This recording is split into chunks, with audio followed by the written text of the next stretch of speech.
Hello friends, welcome back to the Paranormal M channel. How's your day going? Drop a comment below.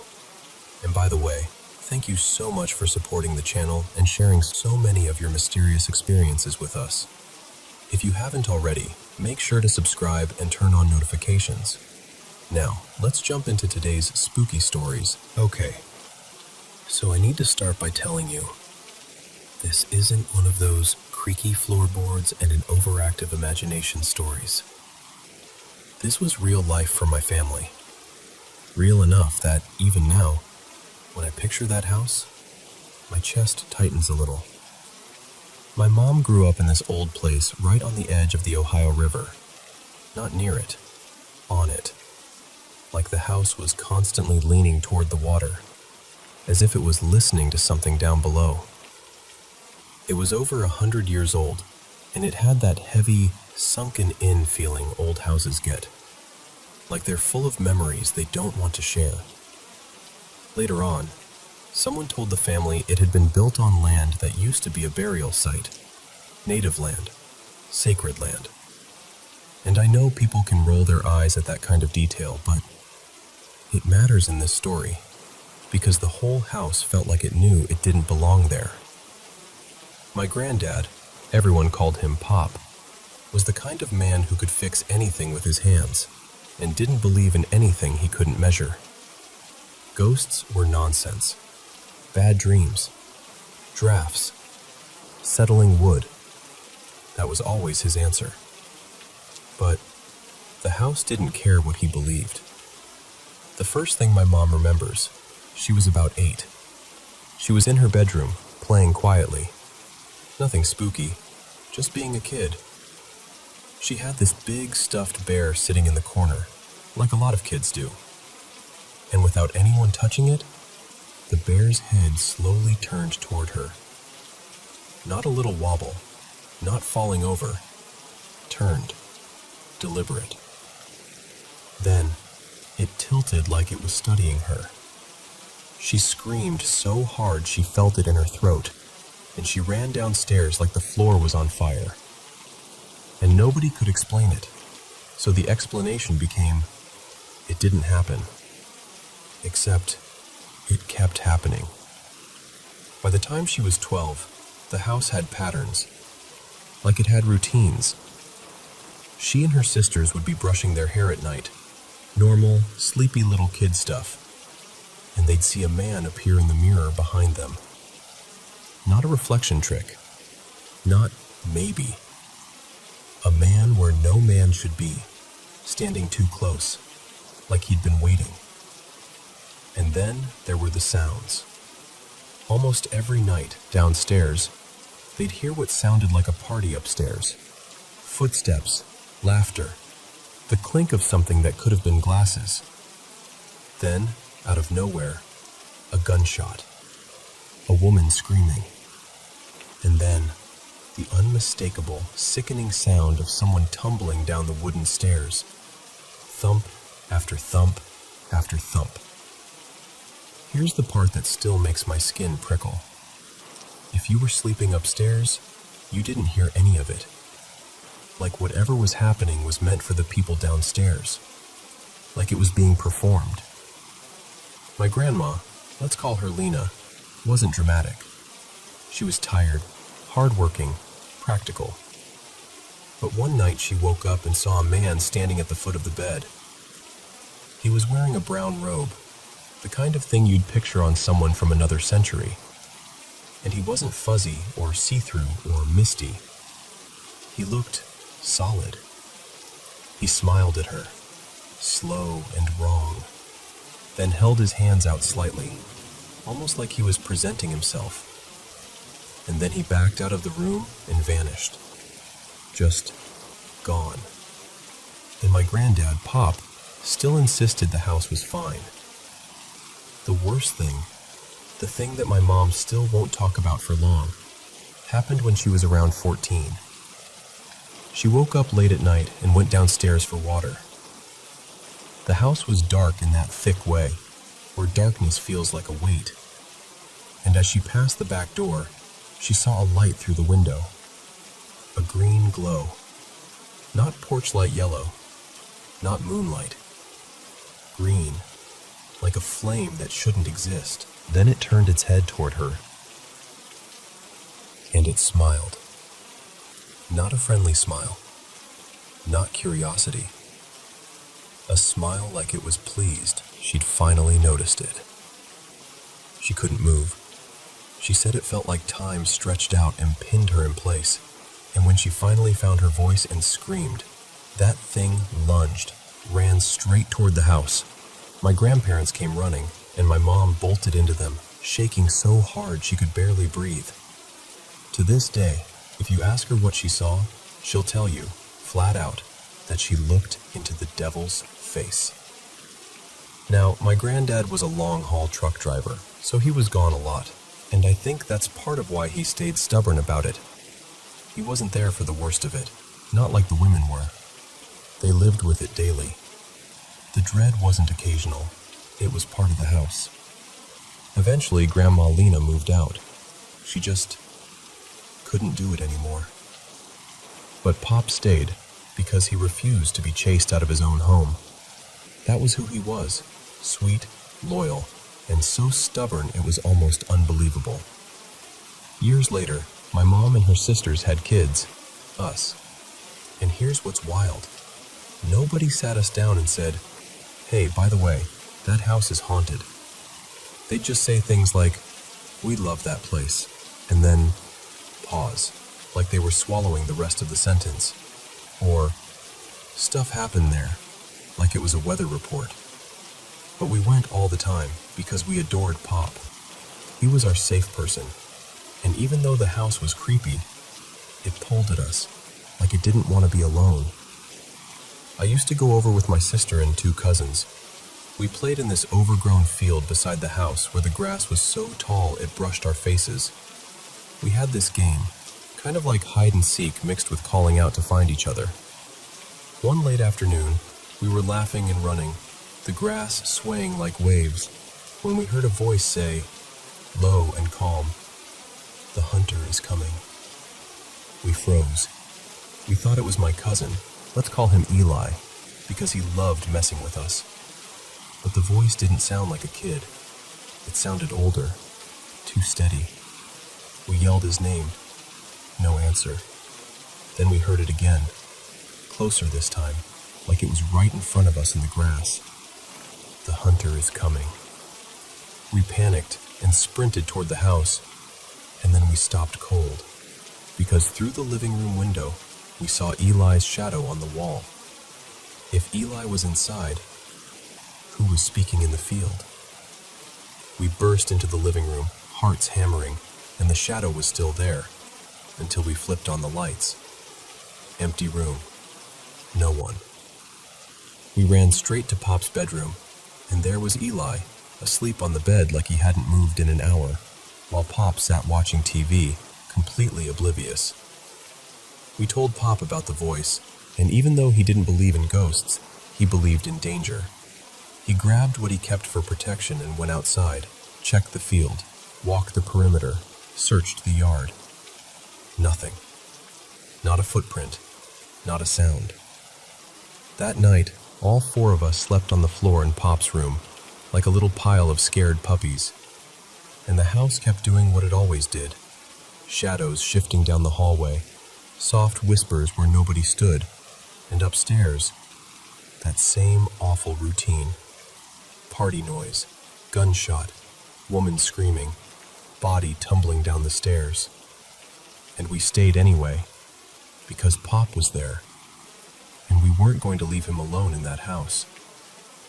There were smaller things too, things that felt almost petty, like whatever lived there enjoyed little power plays. Like when we'd watch horror shows we absolutely shouldn't have been watching, and the old TV, this heavy, clunky thing you had to turn on by hand, would shut itself off, but only during that one show. Every time, we'd scream and run to Pop's room, and the whole cycle would repeat another weekend, another visit, another year. We didn't tell our parents for a long time. We thought we'd get in trouble, Or we thought nobody would believe us. When we finally admitted it as teenagers, my mom and her sisters went quiet. And then they started sharing things they'd never told us. Things worse than what we experienced. And suddenly it wasn't just kids being scared. It was 3 generations of the same house, the same feeling, the same presence. Later, people tried to explain it. The house was ancient. The river was right there. There was even this huge electrical tower built not too far behind the property, close enough that you could see it clearly from the back hill. Some folks said electromagnetic fields can mess with your brain, make you hallucinate, make groups of people feel paranoid or see things. Maybe. But I'll tell you the truth. Even if you gave me the cleanest scientific explanation in the world, it wouldn't erase the way that place felt. Like we were guests who'd overstayed on sacred ground. Like something watched us and waited. Pop passed away a long time ago, over 2 decades now. And the house? It's gone too. It was torn down years later, and the land got turned into a public park. Sometimes I think about going, standing where the back door used to be, looking out toward the river and just feeling close to him again. But then another part of me remembers that green glow, that voice in the grass, those footsteps above our heads. And I can't help thinking, when they dug up that land, when they broke the house apart, what if something that had been trapped there finally got loose? People say spirits don't forget. And honestly, I don't think that house ever did.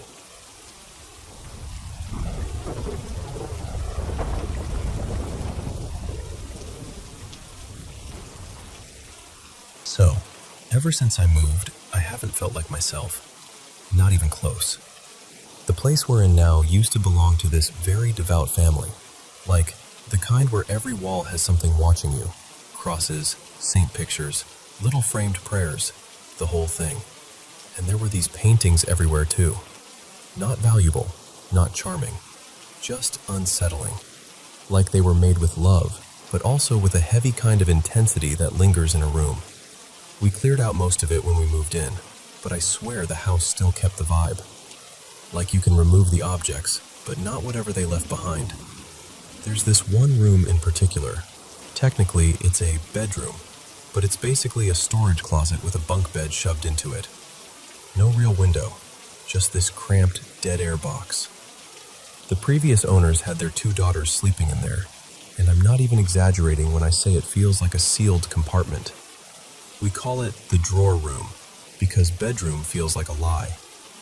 The furniture we inherited is old and stiff and uncomfortable, and it has that creepy old house smell you can never fully scrub out. But we can't afford to replace it yet, so we live with it. We try to make it ours. We really do. And then, the noises started. At first it was small stuff, soft sounds at night, like murmuring through a wall. But it didn't match anything outside. You know how you can usually tell when it's neighbors, or the building settling, or a car passing? This was different. It was too close, too specific, like a voice that almost resolves into words, and then doesn't. Like your brain keeps trying to grab onto it. And I moved here at the worst possible time. I'm in Italy, near Rome, and it was a special Holy Year kind of situation.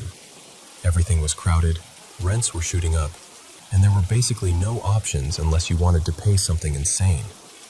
So we took this house because it was what we could get. Simple as that. But from day one, I felt squeezed. Not physically trapped, but like the house itself was narrow. Like the hallway air was too thick. Like every corner leaned inward by an inch. Even when the place is genuinely clean, like objectively tidy, it looks wrong. Like it never quite resets. Like the mess is invisible, but permanent. And then my body started falling apart. At first I thought it was stress. Moving stress makes sense, right? But it wasn't just one sickness. It was constant. For almost 2 months, I was sick on and off. Colds, flu symptoms, fevers, sore throat, fatigue. The kind of thing where you keep thinking, okay, this is the last one, and then it comes back again like it's scheduled. Time passes, and instead of improving, it gets worse. A year and a few months in, I realized I couldn't even remember what normal felt like. The first half year, I was sick for most of it, like I'd get a short break and then crash again. And then one of the episodes got so bad I ended up in the hospital with brutal stomach pain, like deep, twisting pain that wouldn't stop. They ran test after test after test. Nothing. No explanation. No clear cause. Just me, curled up and miserable, being told, everything looks fine. And it's not mold. We checked.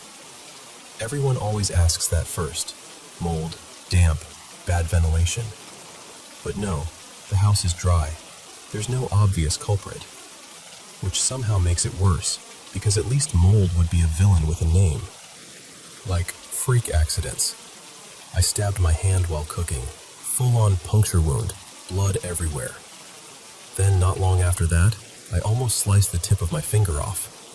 Another ER visit. After that, there was a third accident where I honestly just sat there holding pressure like, I can't do this again. And I dealt with it myself. It healed, luckily, but the fact that I even reached that point, that's not me. I don't usually live like that. The cruelest part is, we moved here because it's close to the sea. The sea is my favorite thing. It's the one place my brain goes quiet. And we're so close, like 20 minutes away. We both work from home, so in theory we could go all the time, even just for an hour at sunset. But I barely went. All summer, months of perfect beach weather, I was either sick, recovering, or literally stitched up. We went maybe a dozen times total, and every time I stayed home, hearing the waves in my imagination instead of actually being there, I felt this heavy sadness like I was being punished for wanting something simple. Then I had a stretch where I thought, maybe it's over. A couple of good months, I started to hope again. And now it's back, only different. It started as these unbearable headaches, like pressure behind my eyes. Then my jaw started hurting, then my teeth, then my ear, like the pain couldn't decide where to live, so it just kept moving around. I'd have a few okay days and then get slammed again. Nausea, vomiting, diarrhea. Like my body is doing this exhausting cycle where it barely lets me breathe before dragging me under again. And every test says I'm fine. I'm in my 20s. Before this house, I'd been to the ER maybe once in my entire life. Now it's multiple times in a short span, and there were at least 2 more times I probably should have gone but didn't, because I'm tired of being looked at like I'm a mystery that isn't worth solving. Even my dog changed here. He's more reactive, more alert, more jumpy, like he's constantly listening for something I can't hear. I tell myself it's just a new environment, new smells, different routines, but in my gut, it doesn't feel that simple. And I know how this sounds. I do. But I genuinely feel like this house doesn't like me. Like it's rejecting me. Like it's pushing back. Like it's pressing its thumb into my life until I'm too exhausted to fight it. My partner, Lena, eats the same food I do, lives in the same rooms, breathes the same air. She's fine. She gets tired sometimes, normal stuff, but she's not constantly sick. So it's not food poisoning. It's not something we're both exposed to, not in any obvious way. It feels aimed. And I hate myself for even thinking that. And then there are the little things.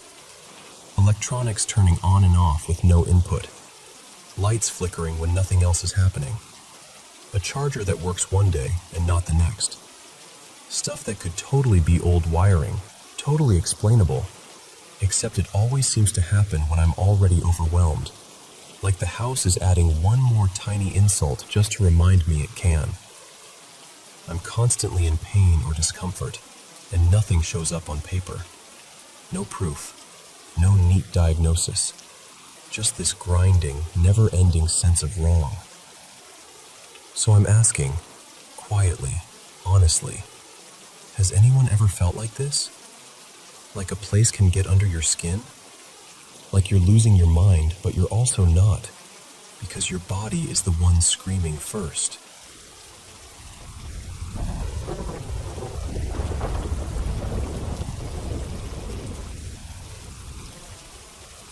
So, I've been sitting with my thoughts the last few days, Just kind of replaying the past few years in my head.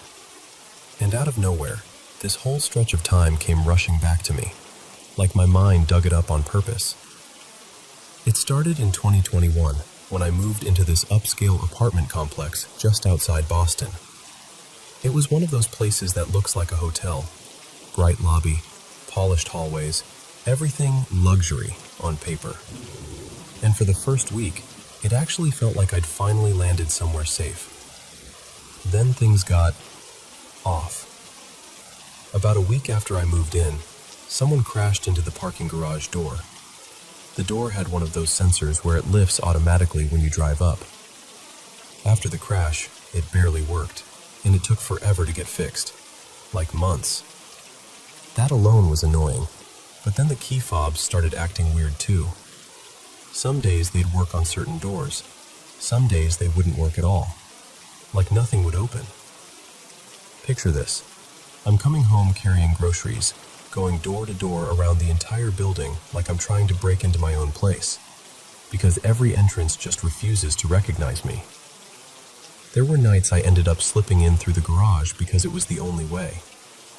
And it's hard to explain, but the whole thing felt deliberate, like the building was deciding when to let me in.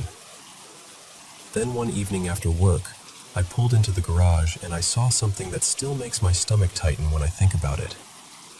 There was this jester-looking figure, black and white outfit, like a checker pattern, crouched low beside another car.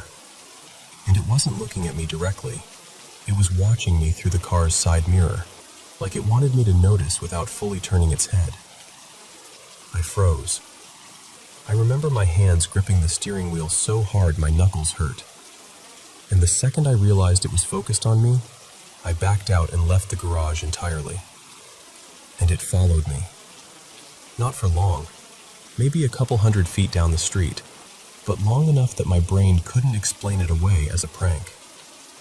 It wasn't a ghost, but it also didn't move like a normal person. The best way I can describe it is, it felt like a spirit wearing a shape, something pretending. After that, I tried to convince myself it was a one-time thing. Stress, lack of sleep, city weirdness. But then came the morning with the smell. It was a Saturday, early, around 8 a.m., and I woke up because something in the air felt wrong before I even opened my eyes. And the smell, I don't even know how to describe it properly. Like burnt fruit and alcohol. Like someone had scorched peach schnapps and pumped it through the vents. It wasn't smoke exactly. It was chemical and sweet and ruined. At the same time, my neighbors down the hall were being loud, shouting, arguing. A couple, and they spoke a language I didn't understand, so it wasn't like I could make out what was happening. But the volume and the intensity of it felt like it was bleeding straight through the walls. My apartment had two views. One side looked toward a little strip with a liquor store, and the other side overlooked this lot where yellow school buses were parked, like a staging area. So the first thing I did was go to the bedroom window and look out at the bus lot. And there he was.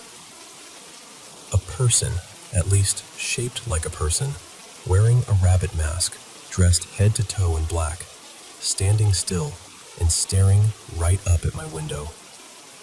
At first, he was in the middle of the lot.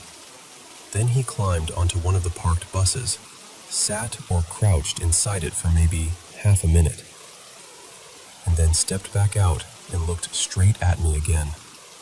And what messed with me the most was the security guard. There was always a guard near that lot, always. But that morning, there was nobody. No guard, no car, nothing. I kept watching because I didn't know what else to do.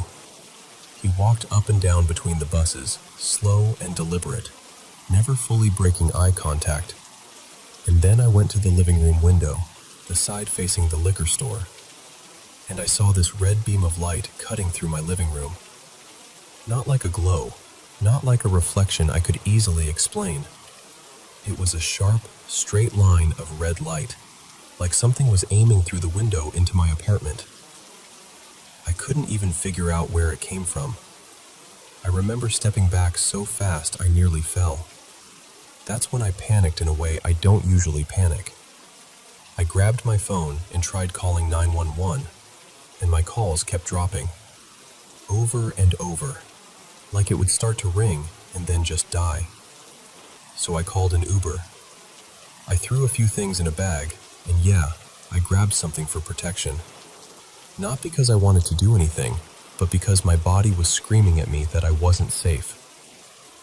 I took the Uber to a casino a couple hours away and stayed there for a few days, because it was the first place I could think of that had cameras, people, lights, something solid. But even on the way there, the road felt wrong. There were broken down cars in weird spots, like they'd been abandoned mid-thought. And when I got close to the casino, I swear I saw these strange figures outside. People standing too still, moving too sharply, watching cars go by like they were waiting for something. I told my friends who lived out of state. I told them everything. Most of them didn't believe me. You know that feeling when you can hear someone's doubt through the phone? Like they're listening politely, but already filing it under, "You're stressed." I begged one of them to call the police on my behalf, because I couldn't get through. I didn't even know what I wanted the police to do. I just wanted someone official to acknowledge that something was wrong. When I finally went back after the weekend, I called out of work that Monday. I slept like my body had been poisoned. I woke up feeling grimy, foggy, like I'd been breathing dirty air. And then the building's fire alarm went off. The whole building, full alarm. And it wasn't one of those quick chirps. It was the real thing. I ran out, down the stairs, outside into the courtyard with everyone else. And when I got out there, the lights lining the walkway, those expensive, modern path lights, were smashed. Not one or two, like 10 of them in a row, shattered like someone went down the line destroying them on purpose. I called the management office, and they told me the fire alarm was just an electrical issue. An electrical issue. Like that explained everything. And then a wave of new tenants moved in, all at once. I don't mean like a few people over a week. I mean it felt like an entire floor changed over in a day or two. Moving trucks, unfamiliar faces, non-stop activity. It gave the building this strange feeling, like the atmosphere shifted. That summer, I went on a run one morning and got startled near a railroad crossing, because I felt something shove me.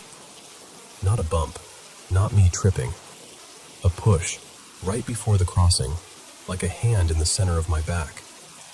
I stopped so fast my shoes scraped. My heart was pounding.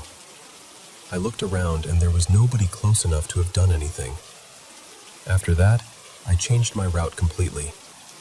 And during that same period, I started noticing people everywhere who just didn't seem right. Like I'd go into a cafe or a restaurant, and there would be groups of people moving in these unnatural ways. Too synchronized, too stiff, like they were acting out what they thought normal looked like. They'd talk in this odd cadence, laugh half a second too late, turn their heads too sharply, stare too long. It sounds dramatic, but it felt like watching something imitate humans without really understanding how humans work. Eventually, I got a better job and moved away. And I remember thinking, okay, that chapter is over. I'm not going to carry this with me. But about a year after I moved, I was talking to a friend. His name was Marcus, who had moved into that same building around the same time I did. He told me he'd been reading posts online about people in that city being murdered over the years, and that the investigations always went cold. He said the rumors went back decades. And then, a year after that conversation, Marcus was murdered in that same city. They found him in an abandoned house. The police put out a statement, and then nothing. It's been well over a year since. No updates, no closure, just silence. And that's when the question I'd tried not to ask finally came out of me. What if that place is influenced? Not just dangerous, not just corrupt, but spiritually wrong. Like something's rooted there. I even talked to an old coworker about it, and they told me this story, how they were robbed at knife point once and got cut on the hand. They ran until they found a police officer, held up their bleeding hand, begging for help. And the officer looked at it, smirked, and drove away. They had to drive themselves to the hospital. So when I lay all of it side by side, the malfunctioning access, the figures, the red beam, the feeling of being targeted, the way help just evaporated when it was needed, it's hard not to wonder if the whole area is under some kind of darkness. Something that makes people cold. Something that makes truth slip through cracks. And the part that really messes with me? Even after I left, even after I moved down to Connecticut, I still started noticing strange things. Not as intense, not as concentrated, but enough to make me feel like whatever I brushed up against back then didn't fully let go. And I don't tell this to scare you. I'm telling you because it happened. And because carrying something like that alone makes you feel crazy. So when I say I've been reflective lately, that's what I mean. Because I don't know what that was, but I know it was real.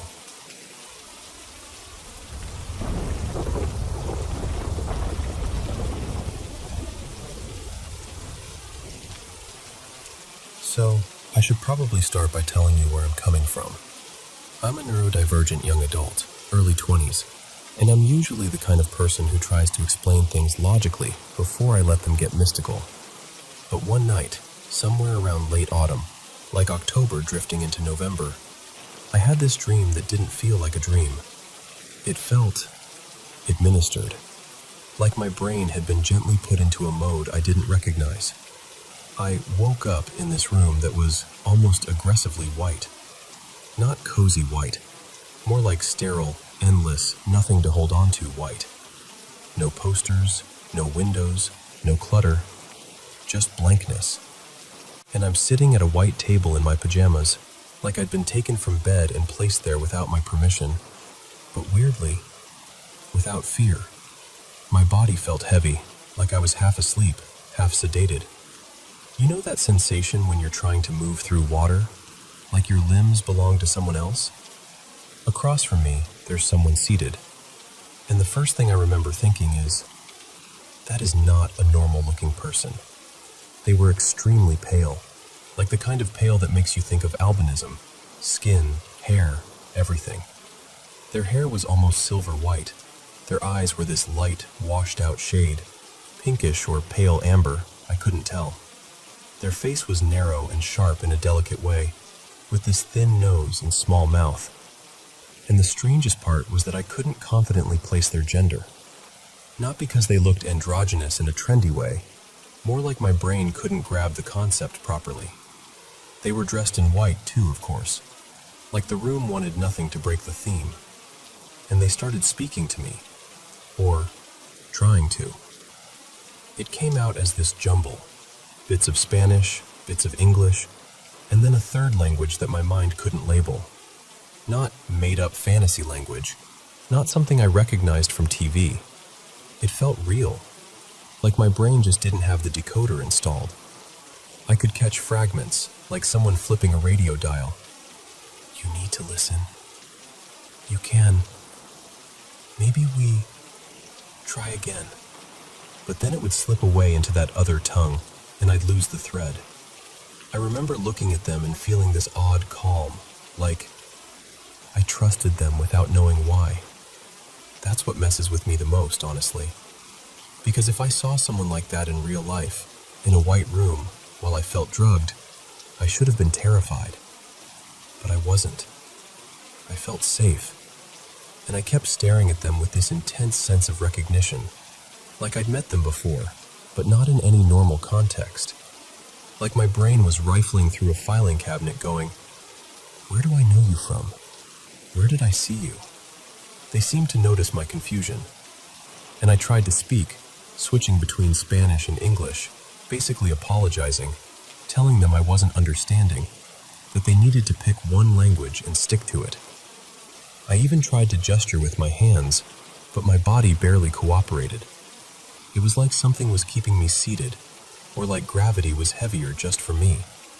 The person, let's call them Evo, because my mind refuses to keep calling them the figure.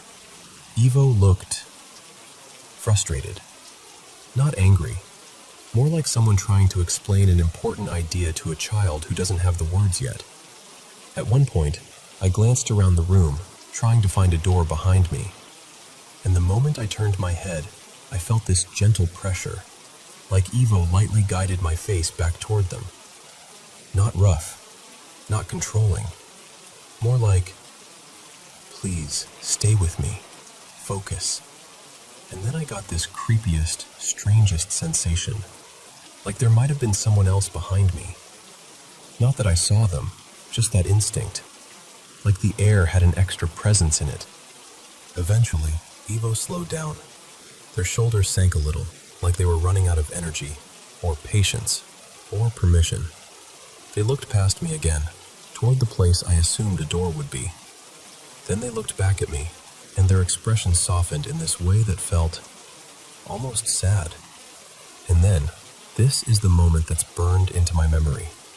They touched my cheek, like a careful, affectionate gesture, and they spoke in perfect Spanish, clear as day, no mixing, no distortion. Maybe it's better we stop, go back to where you were, and wake up like nothing happened. Something like that. Not necessarily word for word, but the meaning was sharp and unmistakable. And I remember trying to respond, like, wait, what? Stop? Go back? What is this? Who are you? Where am I? But I didn't get the chance, because the next sensation was exactly like being put under anesthesia. That fast, sinking drift where your thoughts just loosen and the room falls away. My head dipped forward like I'd nodded off sitting up, and then everything went dark. And then I woke up in my bed, cold, slightly sweaty, and disoriented, like my brain had been shaken. The same kind of dizzy feeling I get when a car moves too fast or changes direction suddenly. I sat up and looked around like I expected that white room to still be somewhere in the corner. And then I noticed something that made my stomach tighten. My dog, Nala, usually sleeps in her bed right next to mine. She's a creature of habit. But that night, she wasn't there. She was out in the hallway, in her watching spot, like she was guarding the house. I turned on my bedside light, and when I looked toward the hallway, she lifted her head slowly. Too slowly. Like she'd been in a deeper sleep than normal, like it took effort to surface. And I know, there are normal explanations. Dogs move. Dogs sleep deeply. A light turning on can make them blink and look groggy. But stacked on top of that dream, that vivid, lucid, sedated feeling experience, it rattled me. For months after, it kept popping into my mind, sometimes consciously, sometimes like my brain would replay it in the background while I was doing something normal, like washing a cup or scrolling my phone. And here's the part where family makes everything more complicated. On my mom's side, there's more belief in spiritual stuff. Ancestors, signs, angels, that kind of thing. My dad is more like me, skeptical about the details, but completely convinced we are not alone in the universe. Like, statistically, something else has to be out there.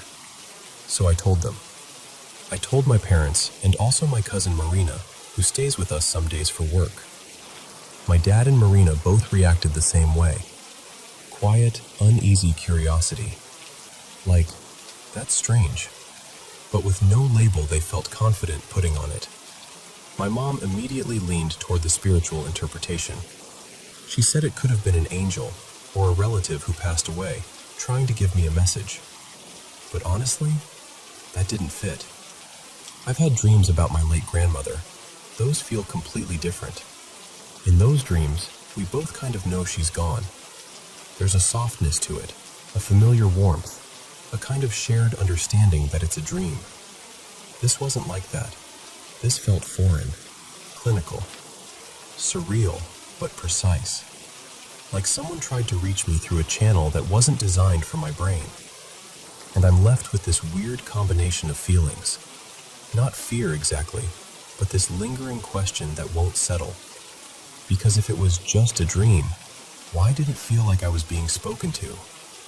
And why do I still get the sense, every time I replay it, that Eva wasn't improvising? That they were trying to do something they'd done before. And for some reason, it just didn't work on me this time.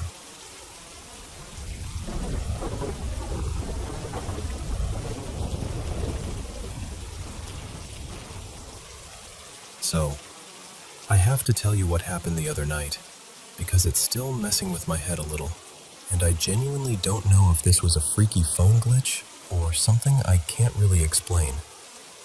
It was around 3:50 in the morning when it started. Dead quiet. My husband, Evan, and I were asleep in our bedroom, and I woke up out of nowhere because of this obscenely loud snoring. Like, the kind of snoring you'd expect from a full-grown man passed out on a couch after Thanksgiving dinner. At first, I honestly thought it was Evan. I reached over and nudged him, kind of half asleep and annoyed. But when I did, he startled awake too, like he hadn't been snoring at all. And the weirdest part was, the snoring didn't stop. We just laid there for a second, both awake now, staring at each other in the dark, while this snoring kept going like it was happening right next to the bed. Our first thought was our dog, Miso. She's a little terrier mix, and she'll do a tiny snort sometimes, but never anything remotely like this. Still, we whispered her name, like, Miso, hey, shh, expecting her to be right there at the foot of the bed. Except, she wasn't. Miso stood up from her little bed across the room, totally silent, ears up, looking confused. And I swear to you, the snoring was still going, steady, loud, and unsettlingly human. No robotic distortion, no crackle, no speakerphone weirdness.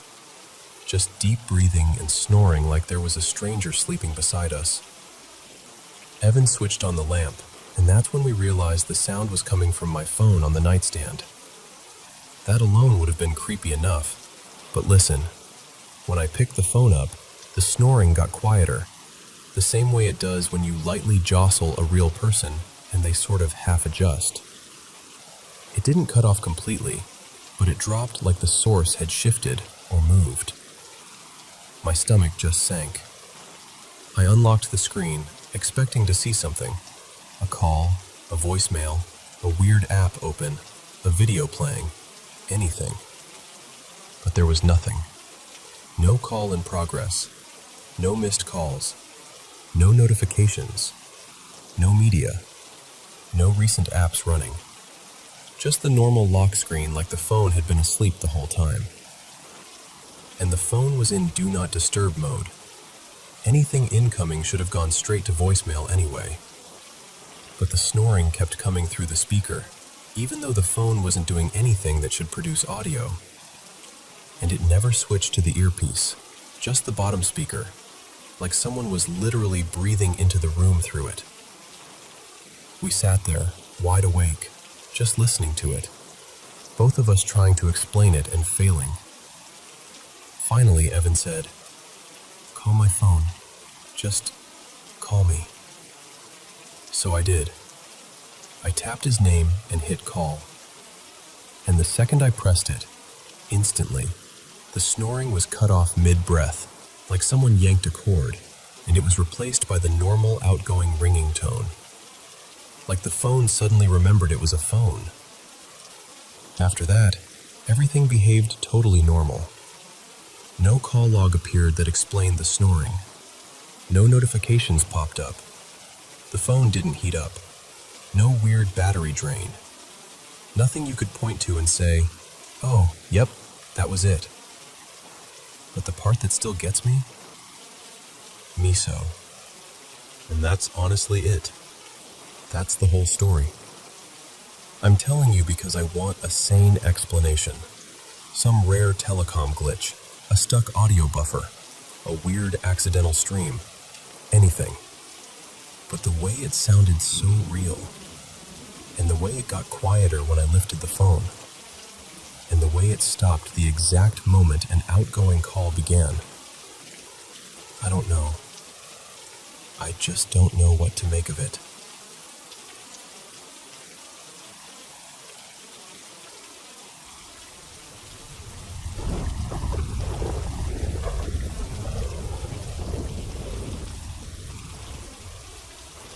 So, I'm going to tell you this the way it actually felt, because I still don't know what to do with it. I'm not someone who's out here looking for spooky stuff. I go to church most weeks. I keep my life pretty steady. And honestly, I've never had what you'd call a paranormal experience. If anything, I'm the person who talks myself out of being dramatic. A couple years back, I was convinced we had mice. I kept hearing tiny little sounds, and I thought, okay, great, we've got a problem. So I hired an exterminator, this guy named Frank, and he did the full sweep, basement to attic. He found nothing. Still, just to be safe, I paid to have a few gaps sealed. They added that pest-resistant insulation in a couple spots, and they put some traps down. Nothing. Not a single sign of mice. Not then, not since. But even after that, the house still felt off. Like the air in it doesn't sit right sometimes. And I kept telling myself it was just the age of it, because it's an old place, about a century old, big, creaky, the kind of house that makes normal settling noises, and you have to constantly remind yourself, this is what old houses do. It used to be the rectory for the church next door. Not my church, a different one. That's just a fact about the property, you know? But it's one of those facts that started to feel heavier once all this started. Most weekends, I'm home alone. My kids go to their dad's, and it's just me and my cats. And my cats, listen, these are not clingy, anxious cats. They're the type that do their own thing, sleep upstairs in their tower, and only grace me with affection when they feel like it. Then, one night, my bedroom door started popping open. Not like, oh, it didn't latch all the way. I mean, it would be closed, and then I'd hear that little shift, and it would ease open like someone had pushed it. It happened enough times that I got annoyed and put hooks on a couple of the bedroom doors to keep heat in when rooms weren't being used. Practical solution. No drama. I even set up indoor cameras because I thought, maybe I'm just missing something. Maybe the cats are pushing it. The cameras caught nothing. Ever. And then the doorbell started. 2-ish weeks ago, late at night, my doorbell rang. Not once. Over and over. Like someone was standing there leaning on it, letting off just enough to press again. It was one of those old-school wired doorbells, the kind that goes ding-dong with the little chime box mounted right near the bedrooms, so it's loud and obnoxious and impossible to ignore. I shot out of bed, heart pounding, and went to look. No one. I looked outside, expecting to see footprints because it had snowed earlier. Nothing. I checked my camera feed, porch cam, driveway angle. Nothing. Not even a weird shadow. The next morning, still kind of shaky but trying to be logical, I went to the hardware store and bought a simple battery doorbell. Nothing fancy, just a little modern button and a wireless chime. I replaced the old one.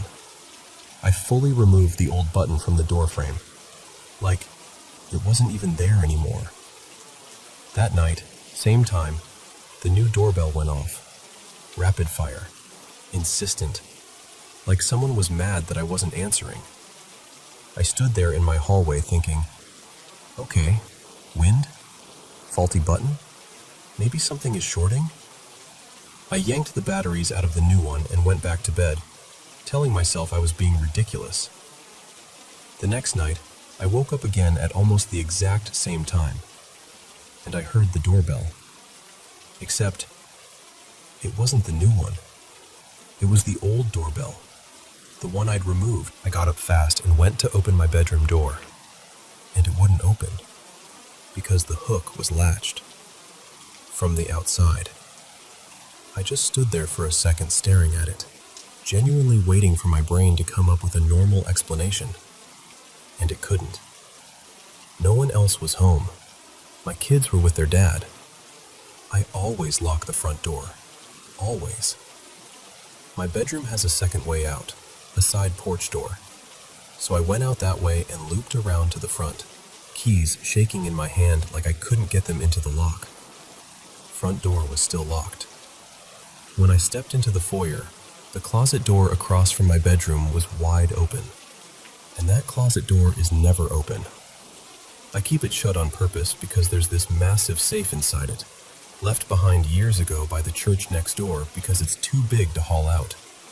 It's basically the only thing in there, and I have this weird fear one of my cats will somehow climb in or get stuck around it, so I keep the closet closed.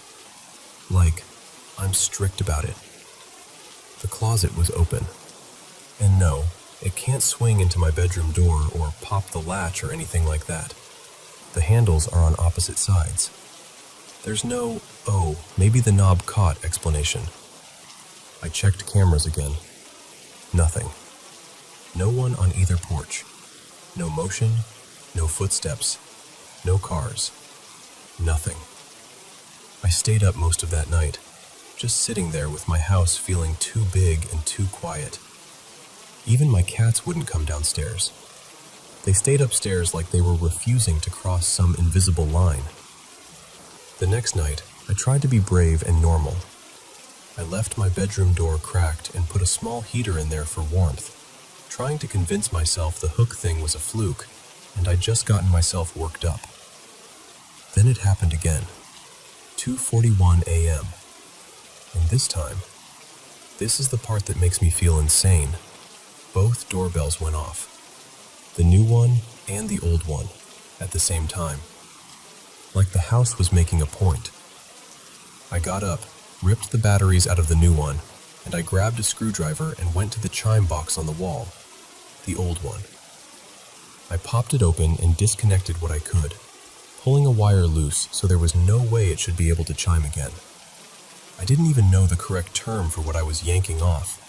I was just thinking, stop, stop, stop. While I'm doing that, I hear the hook on my bedroom door start to rattle.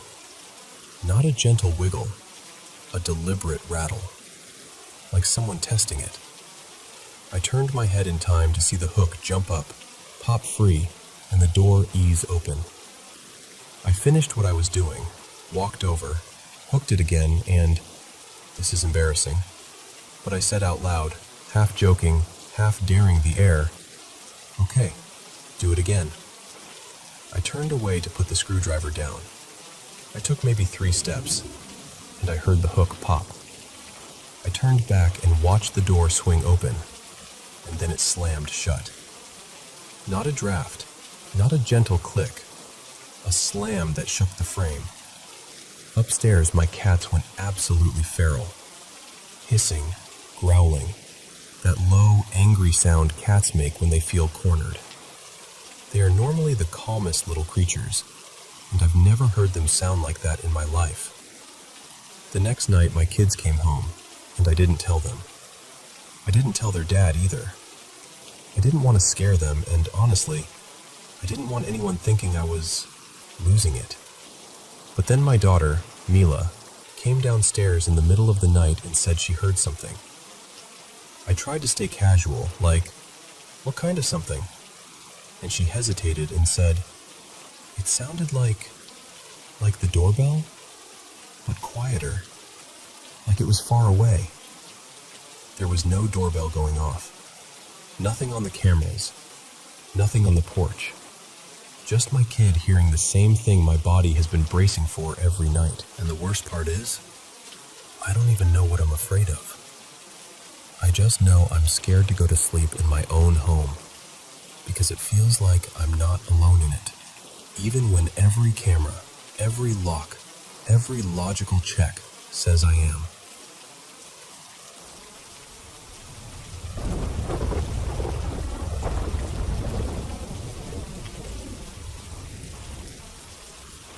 So, let me tell you something that still gives me goosebumps, even though it happened when we were kids. It was a Saturday morning, the kind where you wake up way too early on purpose because cartoons are basically sacred. My brother Callum and I came padding downstairs in our socks, half asleep but laser focused on the TV. We plopped ourselves in the living room, all cozy and smug, and that's when we noticed something odd. Our mom's car wasn't in the driveway. We could see the whole driveway from this big front window, like a perfect little lookout spot. So it wasn't a maybe it's there situation. It was just gone. We figured Mom had popped out to one of those early morning church prayer meetups she sometimes went to with a friend, and she'd be back any minute. No big deal. So we went back to cartoons. A little while later, we both heard it. That unmistakable sound of tires crunching on gravel. Our driveway was all loose stone, so you could hear a car coming before you could even see it. Then we saw the car turning in and coming up the drive. And here's the thing. We didn't just hear it. We actually watched it come in. It bumped up over the curb, rolled over the little footpath, and eased onto the driveway like normal. Like absolutely, boringly normal. Then it stopped about halfway up, and just sat there. At first, we didn't think much of it, but then a minute passed, then another, and Mom still hadn't gotten out. No car door, no footsteps, no keys jingling, no slam, nothing. Callum turned to me and goes, "What's Mom doing?" And I remember shrugging like, I don't know, maybe she's on the phone? But even as I said it, something felt off. Because if you're parked in the driveway and your kids are visible in the front window, wouldn't you wave? Wouldn't you come in? Wouldn't you do literally anything? So I told him, just go check. Make sure she's okay. He hopped down from the couch and walked to the front door, and I stayed planted right where I was, pretending I wasn't suddenly nervous. I kept the TV on, but I wasn't really watching it anymore. I was listening for something. Callum came back in less than a minute, and he says, really quietly, "There's no one in the car." I actually laughed at first, not because it was funny, but because it was so ridiculous that my brain didn't know what else to do. I was like, "What do you mean there's no one in it?" And he goes, "It's locked, and it's empty." That's when my stomach dropped. Because we hadn't heard the door open or close. We hadn't seen anyone get out. And again, we were staring straight at the driveway. If Mom had stepped out and walked away, we would have seen her. There wasn't anywhere to go without crossing the front of the house. I remember getting that tight, prickly feeling up my arms, like when you realize you might be in trouble but you don't know why yet. So I told him, "Go wake Dad. Tell him something weird is happening." He ran upstairs, and I just sat there staring at the window like the car might do something else, like it might start moving again on its own. Then Callum came back down, and I swear to you, his face had gone that ghostly pale, like someone had drained all the color out of him. He said, "Mom and Dad are both asleep, in bed, both of them." I stood up so fast I nearly knocked the remote off the couch. Because, what? That didn't make any sense. Mom's car was right there. We watched it come in. We heard it. We saw it stop. But Mom was upstairs asleep, so I rushed to the little dish in the hallway where the car keys always lived. And there they were, sitting in the bowl like they'd never moved, like nobody had touched them at all. I just remember staring at them, completely frozen, like the keys were going to explain themselves if I glared hard enough. And the thing is, the car hadn't just appeared. We watched it come in, especially the part where it climbed up over the curb onto the driveway. That's not something a car does silently or subtly. And it didn't roll down the slope either. Our driveway angled slightly downward, so if it was somehow just coasting or the handbrake failed or whatever, it wouldn't stop neatly halfway up. It would have kept rolling and smashed into the fence near the garden. But it stopped like someone pressed the brake. Like someone was driving. Only there was nobody there. When we finally told our parents later, they brushed it off like kids being kids. Like we'd had matching dreams, or one of us made it up and the other just went along with it. But Callum and I have talked about it more times than I can count, even years later, and we both remember it the same way. Honestly, I know how it sounds. I do. It's the kind of story people smile politely at and then file under, sure, okay. But I'm telling you, that was one of the creepiest things I've ever experienced. Because it wasn't dramatic. It wasn't a shadow in the corner or a bump in the night. It was normal life, normal morning, normal cartoons. Right up until the moment we realized the car that came home had no one inside it. And to this day, I still can't explain how that happened. Not even a little bit.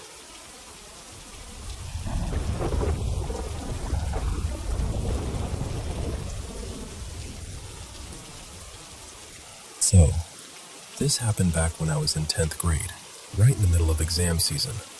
We were living in northern India then, and everything already felt like pressure. Notes, deadlines, the constant hum of worry in the background. On top of that, my family had moved into a new apartment only a few months earlier, so nothing felt fully settled yet. You know that feeling? Like your body lives there, but your mind hasn't unpacked. One night, I studied way too late. My eyes were burning, my head was heavy, and when I finally shut my books, I just wanted sleep to swallow me whole. I turned off the light and lay down. The room wasn't pitch black. There was this pale spill of moonlight and a bit of streetlight coming through the curtains. My bed was right beside the window, so even in the dark, I could still make out shapes. Edges of furniture, the outline of the door, shadows resting in corners. I was lying on my back, trying to slow my breathing, when I casually glanced toward my feet, and immediately, something felt wrong, like my brain hit a wall, because there was an extra leg near my feet, not mine. It was long and heavy looking, slightly bent at the knee.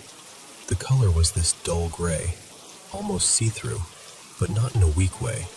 It looked real, like it had weight, like it belonged on the mattress. And above it, where a torso should have been, there was this dark, cloudy mass. Not a clean shape, more like a thick smoke or fog that kept shifting, but still, gathered enough to feel like a presence. For a second, my mind tried to correct it. Like, no, that's a shadow. That's a trick of light. That's something else. But it didn't change. And then the worst thought landed, slow and icy. If that is near my feet, then its face would be right next to mine.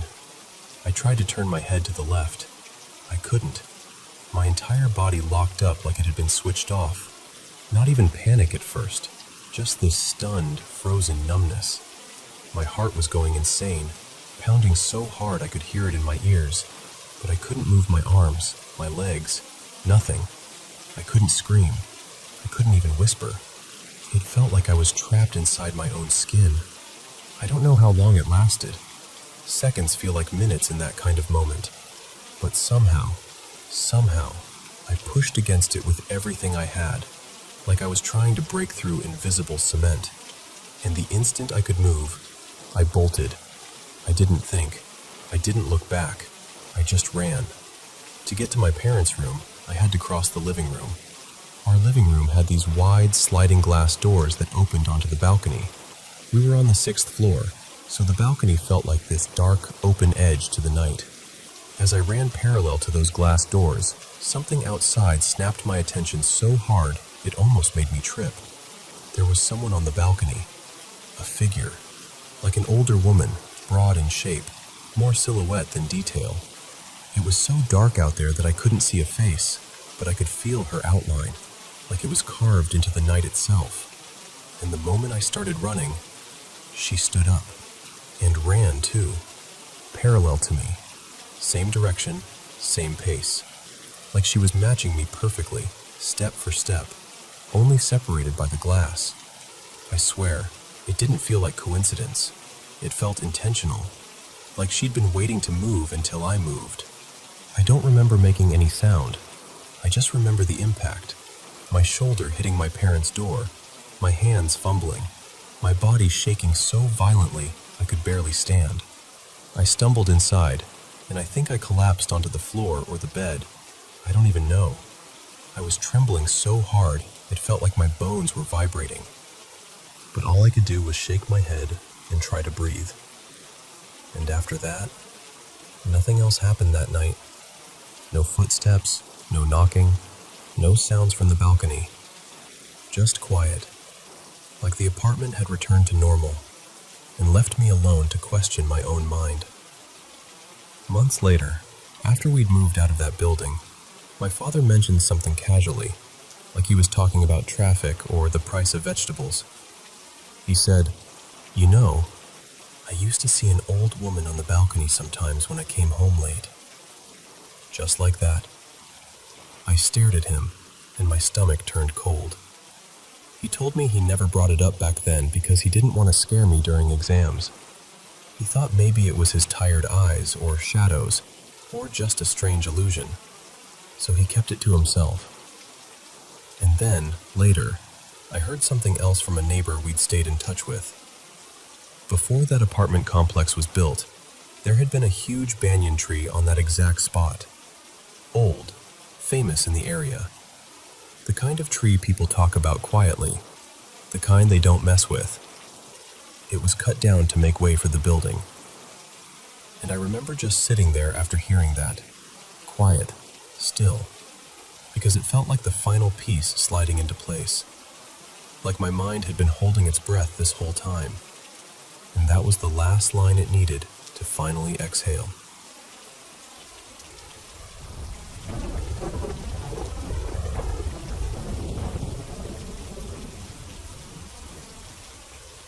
So, let me take you back to 2018, when I was living in Utrecht, sharing this slightly creaky old apartment with two friends, Milo and Jonas. The place had character, you know? Tall windows, narrow stairs, and a quiet canal that ran right behind the building. Close enough that if you leaned out from our little balcony, you could see the water sliding past like it had somewhere important to be. Most nights after dinner, Milo had this habit. Nothing big, nothing theatrical. He'd take a tiny pinch of leftovers, like a couple grains of rice, a pea or two, maybe a crumb of bread, and drop it into the canal. Now, we were pretty spiritual back then. Before we ate, we'd offer the meal. A quick prayer, a moment of intention. And Milo's thinking was simple. If the food is offered with love, then whoever receives it benefits. Fish, ducks, whatever. In our tradition, sanctified food, prasadam, is meant to uplift consciousness, no matter who gets it. So in his mind, that little nightly offering was a small act of compassion, like feeding unseen neighbors. And honestly, it just became part of the rhythm of the house. Dinner, cleanup, Milo stepping out for a second, water rippling. Done. Then Milo went away for a while, about 10 days, I think, visiting his sister up north. During that stretch, the routine stopped. It was just me, Jonas, and my partner Leah, who came to stay for the week. We still cooked the same, still offered the food the same way, but no one was tossing that little portion into the canal anymore. And that's when the apartment started to feel wrong. It wasn't like a movie. Nothing jumped out. No slamming doors every 5 minutes. It was subtler than that. Almost worse because of it. The kitchen was the center of it. At night especially, you'd walk in there and the temperature felt noticeably colder, like the air was heavier. And whenever any of us cooked, there was this steady, skin-prickling feeling that someone was standing too close, right at your shoulder, like they were watching what you were doing. Even if you knew you were alone, your body didn't believe it. You'd find yourself turning around, expecting to see someone behind you, and there'd be nothing. But the feeling stayed. Sometimes there were tiny sounds, soft shifting, a kind of slow, breathy presence, like the room was occupied in a way you couldn't explain. What really got me was that the three of us felt it separately. Nobody planted the idea. Jonas mentioned it first, super casually, like he didn't want to make it dramatic. Just, do you ever feel like someone's in the kitchen with you? And Leah, without missing a beat, goes, yes, every single night. And then the physical stuff started. Random headaches. That heavy, drained feeling in your limbs like you'd slept wrong. But it would hit specifically after spending time in the kitchen. Standing there too long felt exhausting. Being in there alone started to feel genuinely scary, like you were doing something you weren't supposed to be doing. And then came the little incidents. The kind that, on their own, you could shrug off. But stacked together, night after night, they start to feel like a pattern. The fridge door was open when none of us remembered touching it. We'd hear the soft thump of it opening and closing when we were in the living room. Leah dropped her fork mid-bite once, like her hand just let go for no reason. Jonas swore he heard utensils clinking in the sink when the kitchen lights were off, and nobody was in there. Always the kitchen. Always. So I said, out loud, kind of sharp, kind of daring, all right, if someone's actually here, give me a sign, right now. And I swear to you, instantly, the entire right side of my body reacted like it had been plugged into ice. Every hair stood up. Not gradually, not, oh, maybe I'm imagining it. It was immediate, like a cold electric ripple shot from my shoulder down my arm and into my ribs. I froze in place. At the exact same moment, Lee inhaled like she'd been startled and rubbed her shoulders, saying she felt this pressure, like hands hovering just behind her. And Jonas's face went pale and he said, it's hard to breathe in here suddenly. We all looked at each other with that same expression, like, okay, it's not just me. And the strangest part was this. It didn't feel violent. It wasn't rage. It felt desperate. Hungry, but not in the normal sense. Like something had gotten used to receiving a little offering every night, like clockwork, and then it stopped. And whatever it was didn't know how to ask. It just pressed closer. That's the best way I can describe it. Not attacking, pressing. We didn't try to be heroes after that. We got practical. We started chanting mantras in the apartment, softly at first, then more steadily. We left lights on in the kitchen at night. Lee put up a couple of spiritual images we'd brought with us. Nothing fancy, just things that made the space feel protected, anchored. And over the next few days, the heaviness started to loosen, like the apartment could exhale again. When Milo came back, we told him everything, every detail, all of it. And he didn't laugh. He also didn't get scared. He just listened, really quietly, then nodded like it made a kind of sense to him. He said something like, I always did it with compassion, but maybe I wasn't being conscious enough about the prayer. That night, after dinner, he did it again. Took a tiny portion of prasadam, stepped out, and this time he paused. He actually prayed, deliberately, that whoever received it, seen or unseen, could be helped, could be uplifted, could find peace. And after that, nothing. No cold pocket in the kitchen, no hovering feeling, no weird sounds, no headaches. The apartment felt light again, like the walls were friendly. Milo kept doing the offering most nights after that, and the rest of the time we lived there, almost 2 more years, the place stayed calm. It honestly felt like everything was finally in balance again. Us, the space, and whatever or whoever had been lingering by that canal, waiting for something small but meaningful.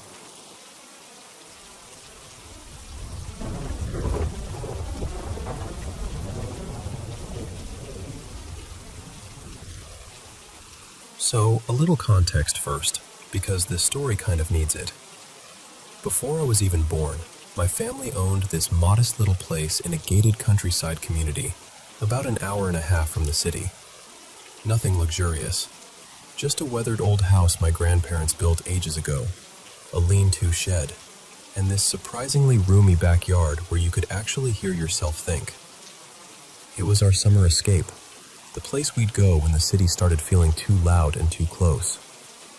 Every single summer break, from the time I was a baby until I was about 15, I stayed there with my grandma, Marta. And when I say I was there from the start, I mean from the start. My parents brought me out there before I could even walk properly. That house is wrapped around some of my earliest memories like a scent you can't quite name. And the most important detail is this. Our land sat right on the edge of a forest. Not near a forest. Not a short walk from one. I mean, you stepped out into the yard and there it was. Dark, crowded trees pressed up like a wall at the edge of the world. Between our fence and the forest was a narrow dirt lane, then another tall fence that surrounded the whole community. So it was like our house, our fence, a strip of road, and then this forest that just waited there. We sold that place about 6 years ago, moved somewhere brighter and more convenient. A better location, better everything. And yet, I still carry that forest with me. Because from the very first memories I have of that place, I was terrified of that particular stretch of woods. And I don't mean kids are scared of spooky trees at night, terrified. I mean a fear that didn't make sense even to me, a fear that felt older than my own thoughts. It only happened at night. During the day, I was fearless. I ran all over those fields, climbed around, got dirty, got lost, found my way back. But as soon as the sun dropped and the windows started turning into black mirrors, something changed inside me. When I was really little, the fear was so strong I wouldn't go near uncovered windows. If the curtains were open, I'd keep my distance like the glass itself could hurt me. And the worst part was that I couldn't explain it to anyone without sounding ridiculous. Because what do you even say? I don't like the forest. No, it wasn't dislike. It was this heavy, instinctive certainty that if I looked too long, something would look back. As I got older, that feeling didn't fade like most childhood fears do. It didn't get laughed out of me. It didn't get replaced by new anxieties. It stayed, steady and sharp. And whenever I had to step outside at night, like to grab something from the shed or take out the trash, I'd get hit with this horrible drop in my stomach. That sinking feeling. Like my body was warning me before my brain could catch up. I'd be halfway down the porch steps and suddenly it would feel like I shouldn't be here. Like the forest wasn't just there in the dark, like it was aware. I can't describe it better than this. It felt like being watched. Not imagined, not spooky vibes. More like your skin knows you're being stared at, even when your eyes can't confirm it. And the weirdest part? It was only me. My grandma never felt it. No one else did. My family could sit outside at night, chatting like it was nothing, while I was trying to act normal through a pounding heart. I didn't want to be the dramatic kid. I didn't want to be the one who made things up, but I wasn't making anything up. And yes, during the day, I explored that forest too, the exact patch that haunted me at night. And there was nothing special there, nothing that should have marked it as wrong. There was an abandoned little pond that was mostly dried up, and this low mound that turned out to be an old dumping spot, trash buried under soil from years ago. Not magical, not dramatic, just messy forest. I even got curious enough later on to check old maps from before the neighborhood existed. Same story, just more forest back then. No old buildings, no marked sites, no something happened here dot on the page. I went searching for history, local stories, accidents, anything. Nothing. But Marta, my grandma, used to talk about something in that forest. She called it the Wanderer's Clearing. In our language, it was closer to the clearing where people lose their sense, like a place where you walk in and your brain forgets which way is out. She said she'd heard it when she was young, and that older people avoided it. And then she'd say this part that always made my neck tighten. When big storms came through, they didn't pass straight over that clearing. They circled it. And the thing is, I watched that happen more than once. Every summer, thunderstorms rolled in like they always do. You'd hear the first grumble, feel the air thicken, smell that sharp metal scent. And the rain would start, hard, loud, drumming on the roof for an hour or two. Then it would stop, like someone had shut a tap. The clouds would drift off, the world would brighten again, and you'd think, okay, it's over.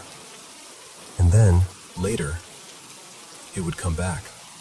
The same storm, the same heavy rain, like it had looped around and returned on purpose.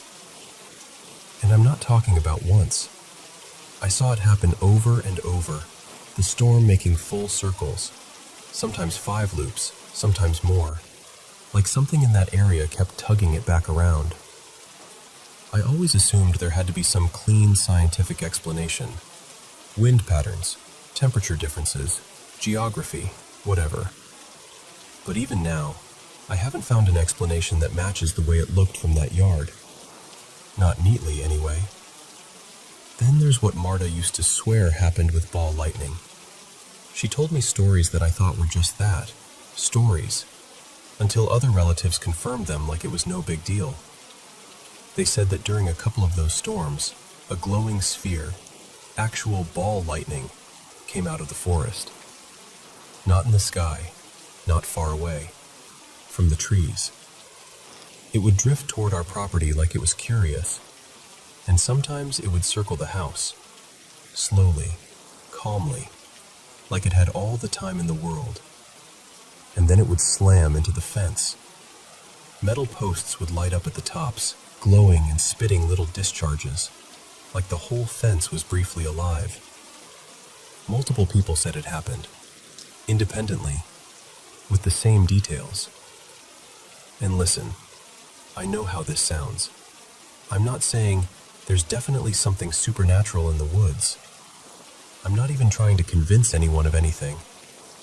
I'm just telling you what I lived with. And I need you to understand this too. I'm not afraid of the dark. I'm not afraid of forests at night in general. I've done long hikes, slept alone in a tent miles from anyone, listened to animals moving outside the fabric and felt perfectly fine. I know what normal nighttime fear feels like.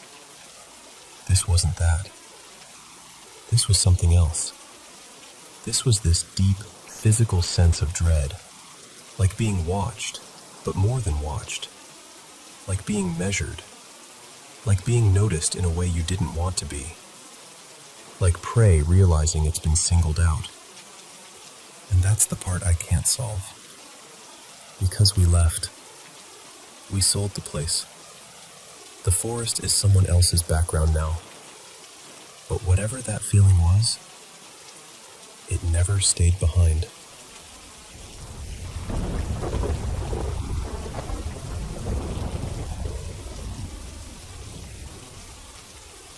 So, I'm a 40-year-old bloke from the UK, and for as long as I can remember, weird things, the kind you can't quite explain, have had a habit of orbiting my life. But the strangest stretch of it all happened during this short little window back in late 2003 into early 2004, when everything went off. Like reality was just a touch out of alignment. To understand why I ended up where I did, you've got to know my parents weren't exactly the warm and fuzzy type. They weren't addicts. They weren't violent. They were just absent. The sort of people who did the bare minimum: food, clothes, roof, but without any love behind it. And once you were old enough to function on your own, they acted like their job was done. So when I was 18, not long before my birthday, they decided they were moving across the country. And I still remember my mom standing in my doorway like she was telling me the weather. She said they'd bought a place miles away, and there wouldn't really be room for me. No apology, no discussion, no, what are you going to do? Just, we're going. You'll sort yourself out. Luckily, I had a girlfriend at the time, I'll call her Hannah, and her family had been the closest thing I'd had to a support system. Her older brother, Gareth, was going through a rough patch with work and had a spare room, so it became this awkward but workable plan. I'd move in with him for a bit, finish my studies, keep my part-time job, contribute what I could, and try to get my feet under me. Gareth lived in this small town called Loughton, right on the edge of Epping Forest. And when I say edge, I mean it felt like the town had been built inside a clearing, and the forest just pressed in from every direction. If you've ever been there, you know the place has a reputation. Ancient woodland, old history, dark stories. The kind of area where people talk about hauntings in that half-joking, half-not way. His flat was above an old shop on a main street. Cobbled road, steep hill, those old timber-framed buildings that look like they've been watching generations pass by. The shop below sold home improvement stuff. Windows, doors, that sort of thing, which always made me laugh because the building itself still had these old leaded panes that couldn't be replaced because of conservation rules. To get into the flat, you didn't go in through the front like you'd expect. You crossed this little back drive, and the front door was actually at the rear. Inside was a long, windowless corridor. On the right, first a utility room, then the bathroom. At the very end, a small kitchen and a staircase up to the main living space and bedrooms. It felt like the layout had been cobbled together by someone trying to make a shop building behave like a home. Upstairs, there were 2 big bedrooms and a generously sized lounge. Gareth had a teenage son, I'll call him Lewis, who stayed between Gareth's place and his mum's. No fixed schedule, more like he turned up when he felt like it, and Gareth just rolled with it. The arrangement was, I took Gareth's bedroom, Gareth took Lewis's room, and when Lewis came over, Gareth slept on the sofa. Not ideal, but everyone acted like it was temporary, so nobody made a big deal of it. And for the first few weeks, honestly, it was fine. Gareth became this older brother figure. We'd play Xbox, have a couple of beers, watch football. Lewis treated me like the sort of older cousin you can tolerate, and Hannah would come by and it would feel normal. Like I could build something stable from the rubble my parents had left. But then the flat started to feel wrong, and you never felt alone there. Even when you were the only person in the flat, you'd get that weird certainty that someone was nearby. Not imagination, not paranoia. That instinct humans have when there's another presence in the house. Except you'd turn corners and find nothing. I can't remember the exact first thing that happened. The order of events gets fuzzy. But one early moment still plays in my head like a clip from a film. I was alone in the flat one day, rare quiet gap between college and work. I went downstairs to use the bathroom and do laundry. As I came out into that hallway, I caught this waft of Hannah's perfume. And it wasn't subtle. It was her. The exact scent. I remember thinking maybe it was on clothes in the laundry basket, So I carried it down the hall to the utility area, loaded the machine, turned, and I saw her. Just for a second, the back of her, walking the way from me down the corridor toward the kitchen, like she'd just come in and was heading upstairs. So I called out, casually, like, "On?" Nothing. I called again. Still nothing. I followed, because why wouldn't I? I watched her turn right into the kitchen area by the stairs, and when I stepped into the kitchen a moment later, no Hannah. But the cupboard where Gareth kept that plastic bag full of plastic bags, you know, the one every household seems to have, was open, and the bags were strewn across the floor like someone had yanked them out in a hurry. I stood there holding the laundry basket, just confused. I called upstairs. No reply. Went up, checked the lounge, checked both bedrooms. Empty. I was alone. And I remember this moment where my body just went still. You know when your brain is trying to bargain with what it just saw? Like, I definitely saw her. I did. I know I did. And yet there was nowhere she could have gone in the time it took me to follow. I tidied the bags away because what else do you do? And I didn't mention it immediately. I think part of me didn't want to hear myself say it out loud. But a few days later, I told Gareth, and the color drained from his face. He told me something that had happened not long before I moved in. Lewis, apparently, was prone to sleepwalking. Nothing dramatic, just that mild sort where he'd wander, mutter nonsense, sometimes wake up somewhere random and laugh it off the next morning. One night, Gareth woke up and heard Lewis moving around. He lay there at first, waiting for the usual. The shuffle, the door, then silence. But instead, he heard Lewis open his bedroom door and go downstairs. A bit of time passed, and Gareth decided he'd better check on him. So he went down into that long, dark hallway and saw Lewis standing at the far end, just staring into the utility room. And here's the detail Gareth couldn't shake. Lewis wasn't wandering or swaying like a sleepy kid. He was still, eyes open, fixed. The utility area didn't have a proper door, more like an open arch, and Lewis was standing right at it, looking into the dark like something in there had his full attention. Gareth told me he felt terrified in a way he couldn't explain. Like every instinct in his body was telling him not to go near his own son. But of course he did, because he had to. And the moment he got close, Lewis sort of blinked and came out of it, confused, half awake. Gareth led him back toward the stairs, and when they reached the kitchen, the plastic bag full of bags had been dragged out, bags all over the floor. Gareth had assumed Lewis did it in his sleep, until I told him I'd seen Hannah, and the bags, and nobody else was there. The TV would change channels on its own. The radio would click on and off. Lights would flicker in that irritating way that makes you look up, even though you're trying not to. Once, Gareth and I were watching a match, beers in hand, laughing at something on screen. And we heard this unmistakable rustling sound downstairs. Plastic. Crinkling. Moving. We both went quiet at the same time, like we'd rehearsed it. Then we went downstairs together and found the bags again, dragged out, sprawled across the kitchen floor like someone had played with them.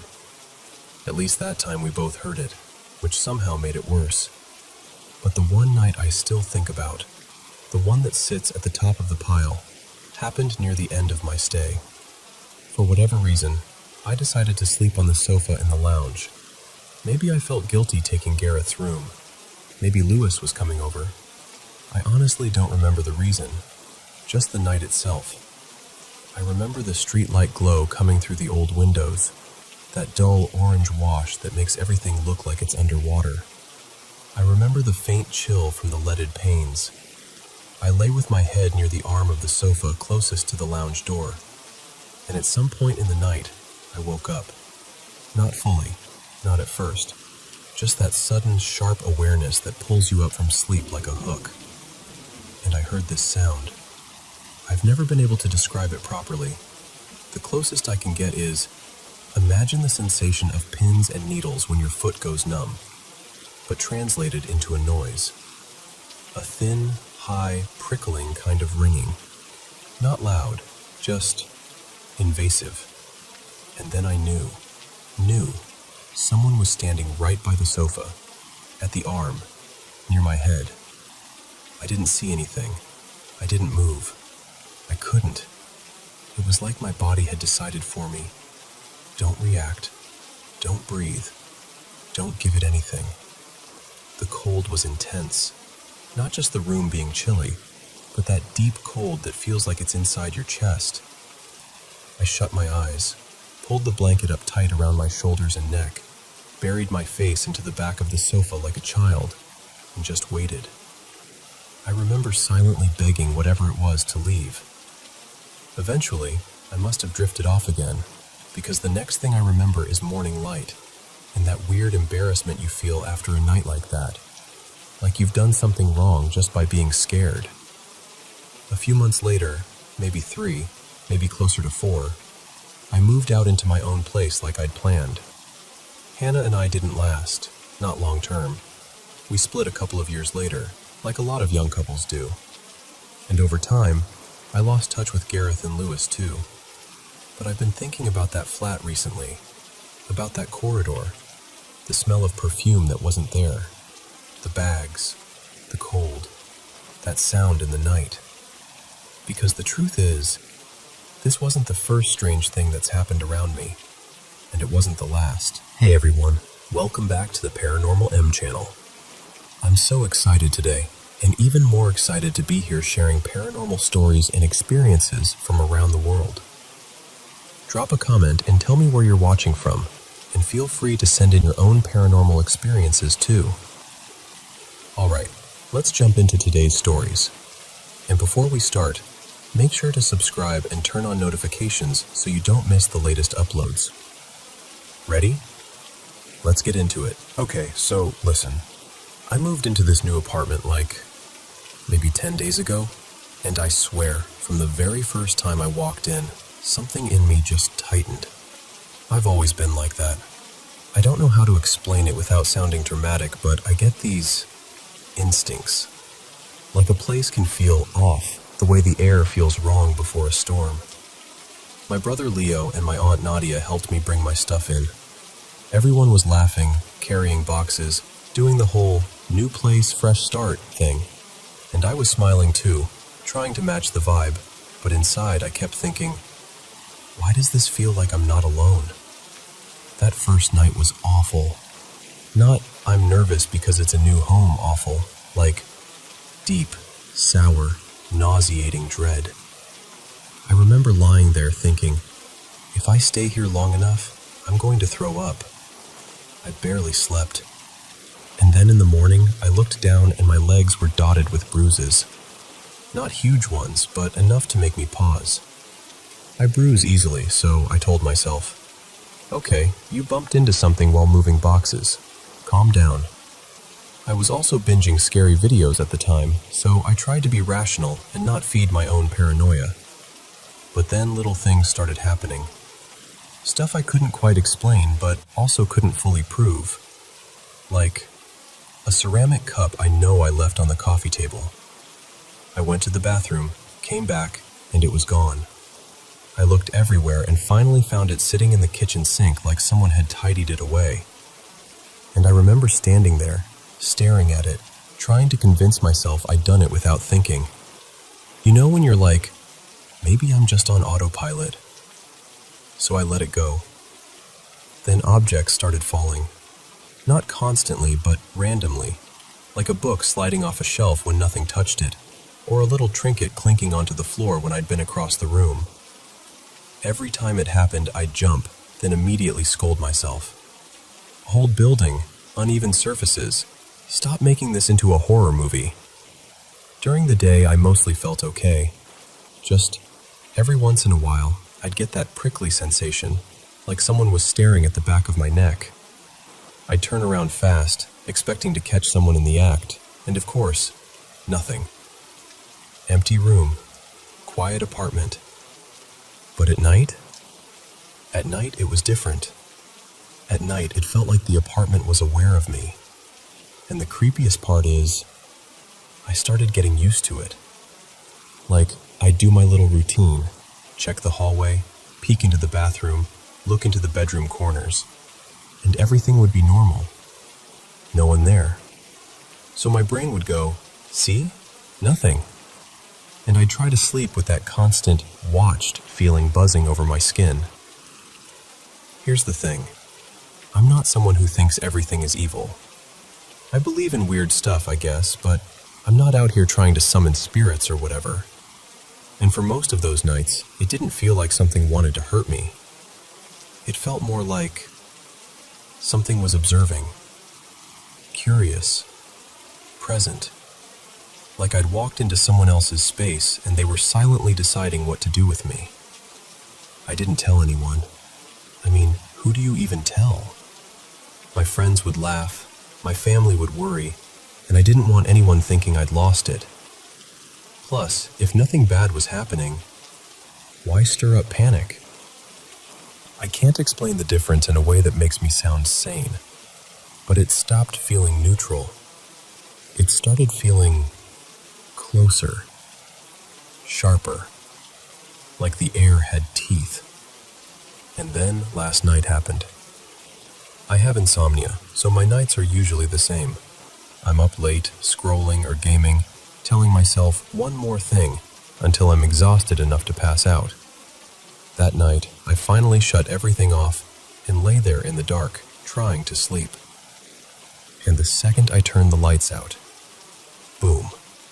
That same sickness from the first night came back, except worse, like my whole body knew before my mind did.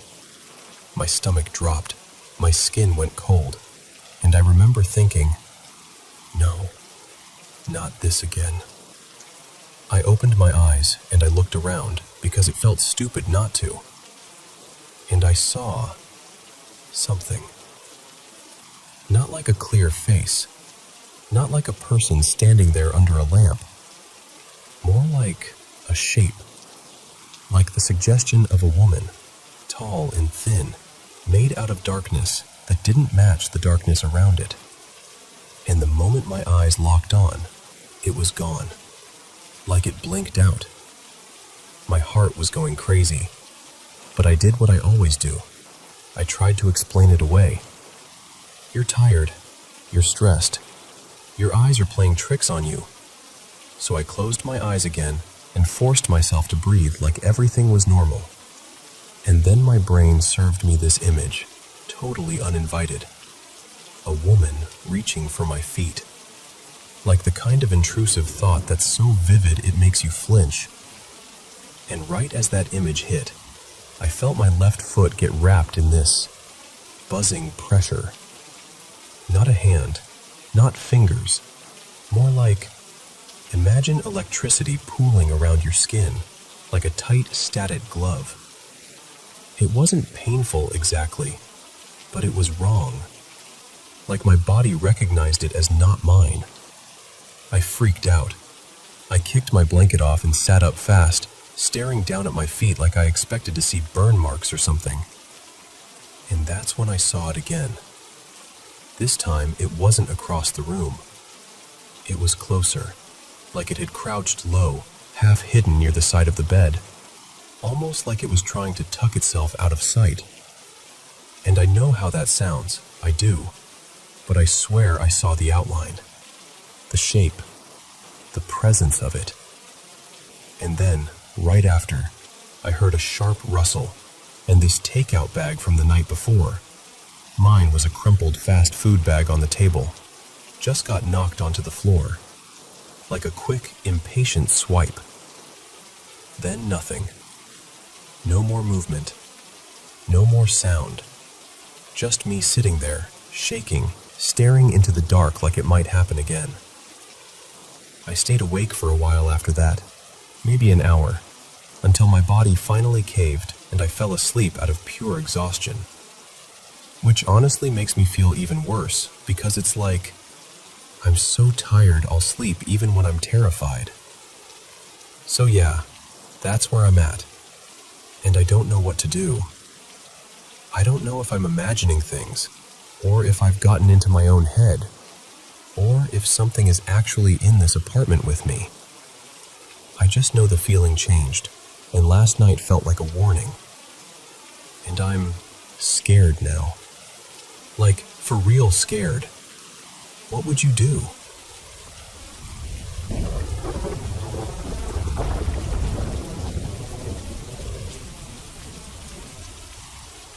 So, this is one of those stories that still makes me feel a little tender when I talk about it. Back in April of 2019, I moved into this old house with a couple roommates. Wood floors that creaked, too many boxes that never fully got unpacked, that kind of place.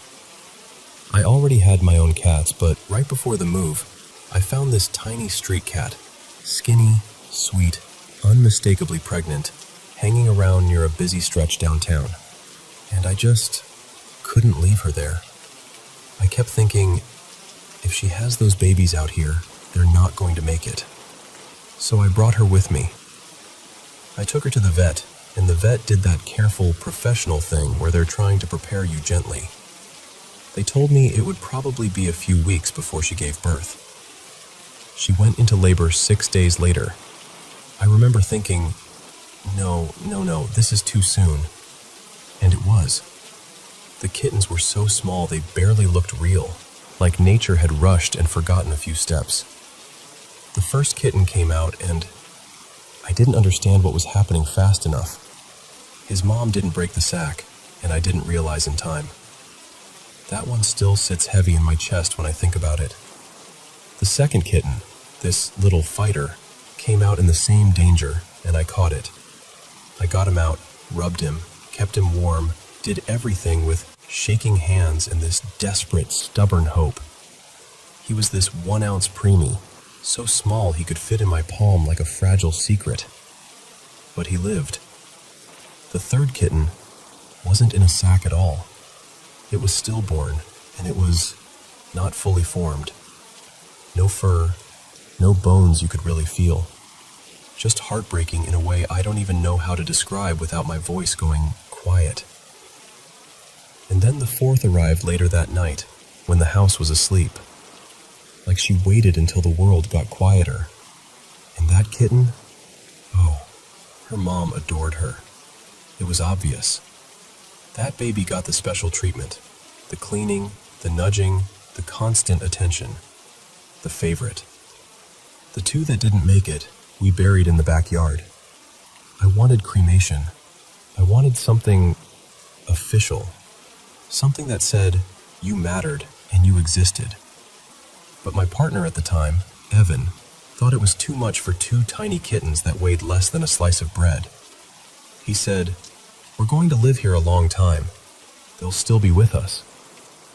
At the time, I wasn't sure whether that comforted me or irritated me.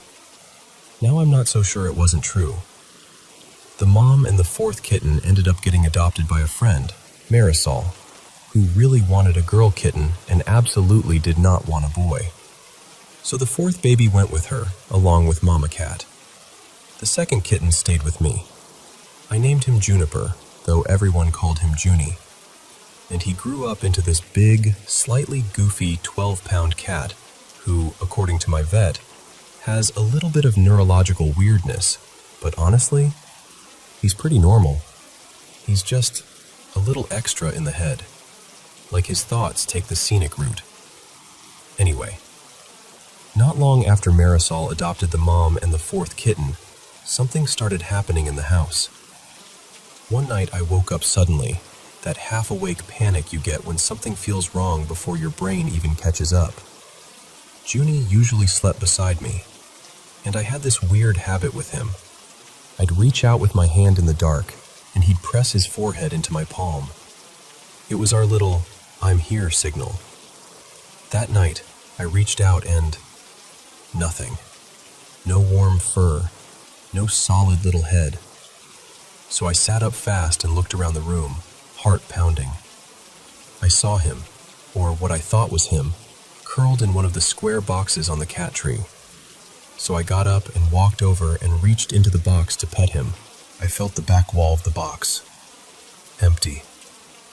I froze there for a second because I genuinely thought my brain was glitching.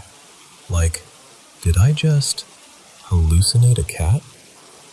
Then I found Junie asleep in the hallway, like he'd been there the whole time.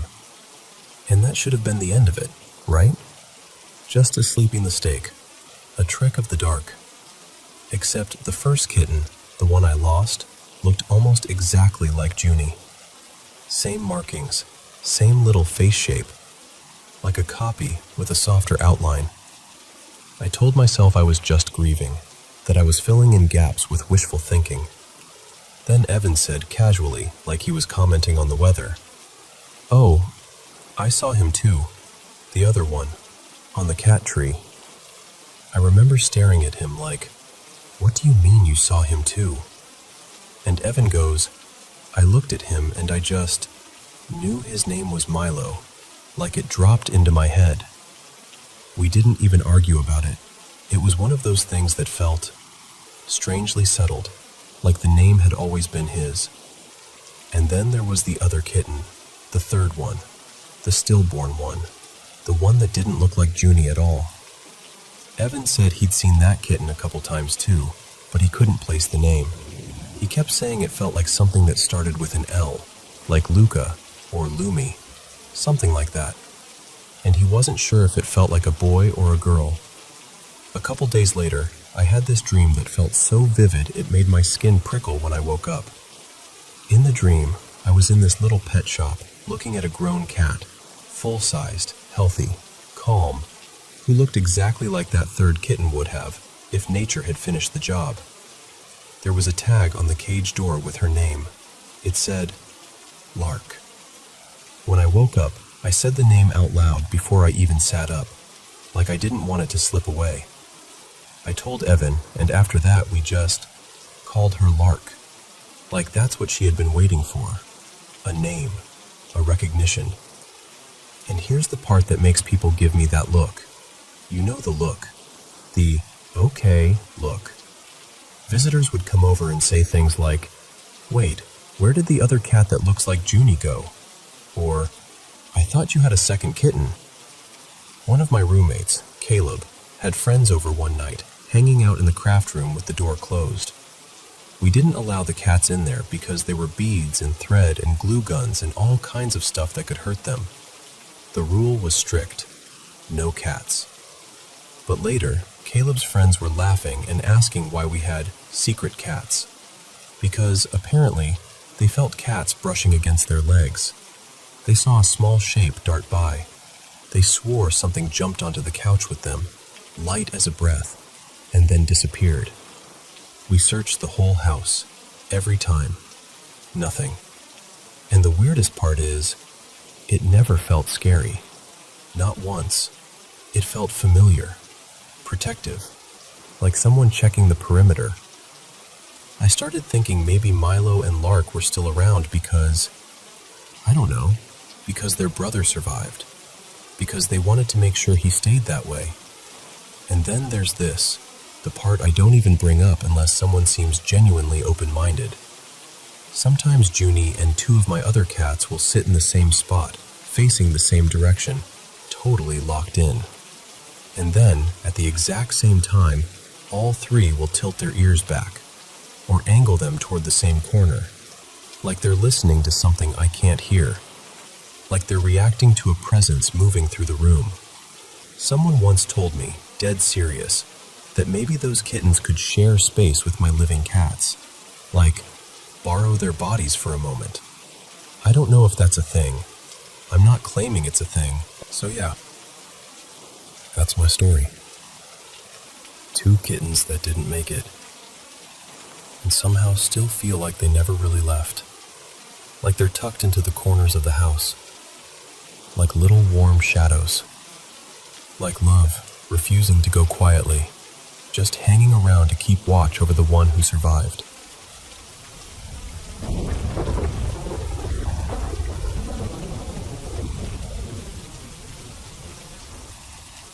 So, this happened back in 2011, but I remember it so clearly because it genuinely rattled me, and my friends and I talked about it for ages afterward, like we were going to solve it if we just replayed it enough times. At the time, I was living in my very first apartment by myself. It was one of those semi-basement units where the windows sit right at sidewalk level. To get to my front door, you had to walk down this narrow little staircase, like you were heading into a cellar. The building was old, creaky floors, chipped paint, that kind of old, and the neighborhood wasn't exactly comforting, especially at night. When I first moved in, I was paranoid all the time. I'd jump at every sound. If someone walked above me, I'd freeze and listen to every footstep like it was a warning. But after a while, I settled in. I started to like it, honestly. The place had these wide windows that let in a surprising amount of daylight, and when the sun hit the living room in the afternoon, it almost made you forget you were technically below ground.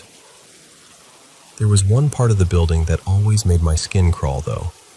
The storage room across the hall from my unit. It was dark and damp and smelled weirdly metallic, like old pipes. I refused to go in there alone. If I had to grab something, I'd text a friend like, "Hey, can you come be my emotional support human while I get a box?" People laughed, but they still came. Anyway, the reason I ended up leaving was complicated. I'd gotten married really young, barely out of my teens, and the relationship ended fast. The divorce itself wasn't the scary part. It was the aftermath.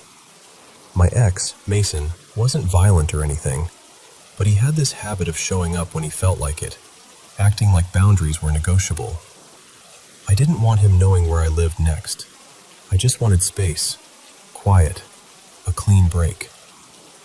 And weirdly, the moment I started packing to move, that's when things got unsettling. At first it was small, like I'd set my keys on the kitchen counter, always the same spot. Then the next morning I'd be tearing through my purse, checking the couch cushions, feeling ridiculous, and I'd find them somewhere that made no sense. On top of the bathroom sink, in the pantry. Once I found them on the windowsill behind a curtain I never opened. It wasn't just keys either. A little tin of cat treats I used daily, my MP3 player, a hair tie I knew I'd left on my nightstand. Things would vanish overnight and turn up later in places that felt wrong. Like someone had put them there on purpose, as if to prove they could. I kept trying to explain it away. I told myself, "Okay, Harper, you're packing. You're stressed. You've got friends stopping by.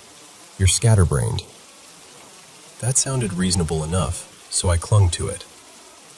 But then I started getting this sensation, this heavy, prickly feeling, that I wasn't alone in my own apartment.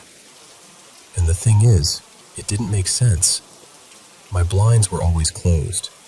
The windows were at street level, sure, but you couldn't really see in unless you pressed your face right up to the glass, and I'd absolutely noticed that.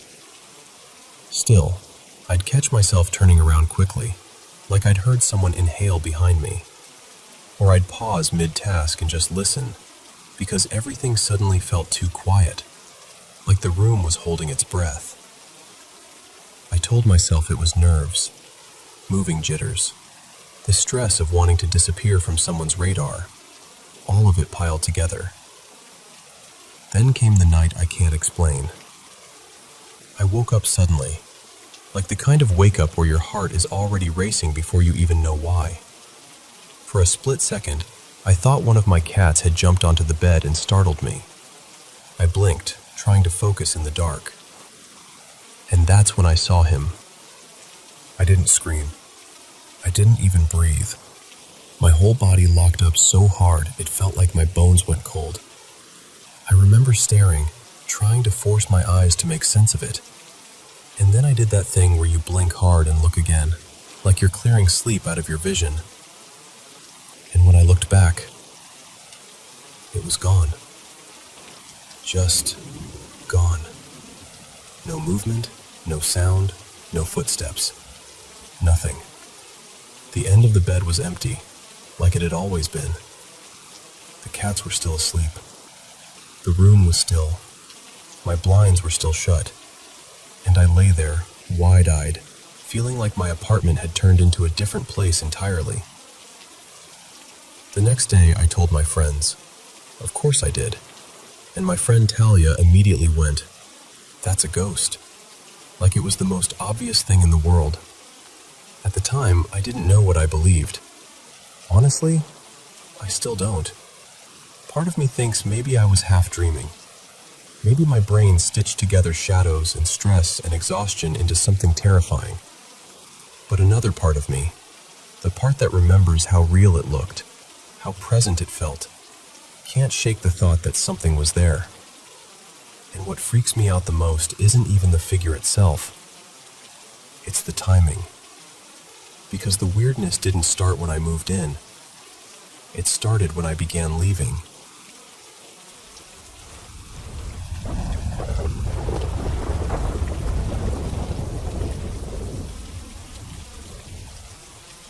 So, I've been binging a bunch of paranormal stories lately, and it finally reminded me that I've got one of my own. Actually, more like a whole little collection of them. And they all happened in the creepiest apartment I've ever lived in, hands down. Okay, back in 2012, my partner, Evan, and I moved in together for the first time. I just moved to his state so we could live near his university, and because it was a college town, finding a place was brutal. Everything was either snapped up instantly, didn't allow pets, or required proof of employment, none of which I had yet. We did have a cat, though, so we ended up taking this apartment from a landlord who gave off major don't ask questions energy in a neighborhood where you very much did want to ask questions. We only saw the place once before signing, and I hated it immediately. Not because it was falling apart, it wasn't really. It was actually kind of spacious. But something about it made my skin feel tight, like my body was bracing for something it couldn't name. At the time, it was being worked on. No carpet yet, paint smell everywhere, tools and plastic sheeting, that whole deal.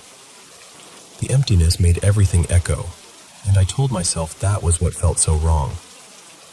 Also, the apartment sat partially below ground, so the living room windows and both bedroom windows were basically at sidewalk level. People walking past felt close. Too close. Then we moved in. The first night we came in after dark, I remember standing in the living room and staring down the hallway toward the back bedroom. And I felt this cold, slow dread for no reason I could explain. The layout was simple. Front door opens into the living room. Hallway runs straight back. Kitchen and bathroom on one side. A second, smaller bedroom on the other. And this little utility closet and laundry closet tucked along the hall. The big bedroom was at the very back, farther from the street, bigger, quieter. It should have been the more comfortable one. It wasn't. That back bedroom had this weird darkness. Like even if the lights were on in the hallway, the bedroom swallowed it.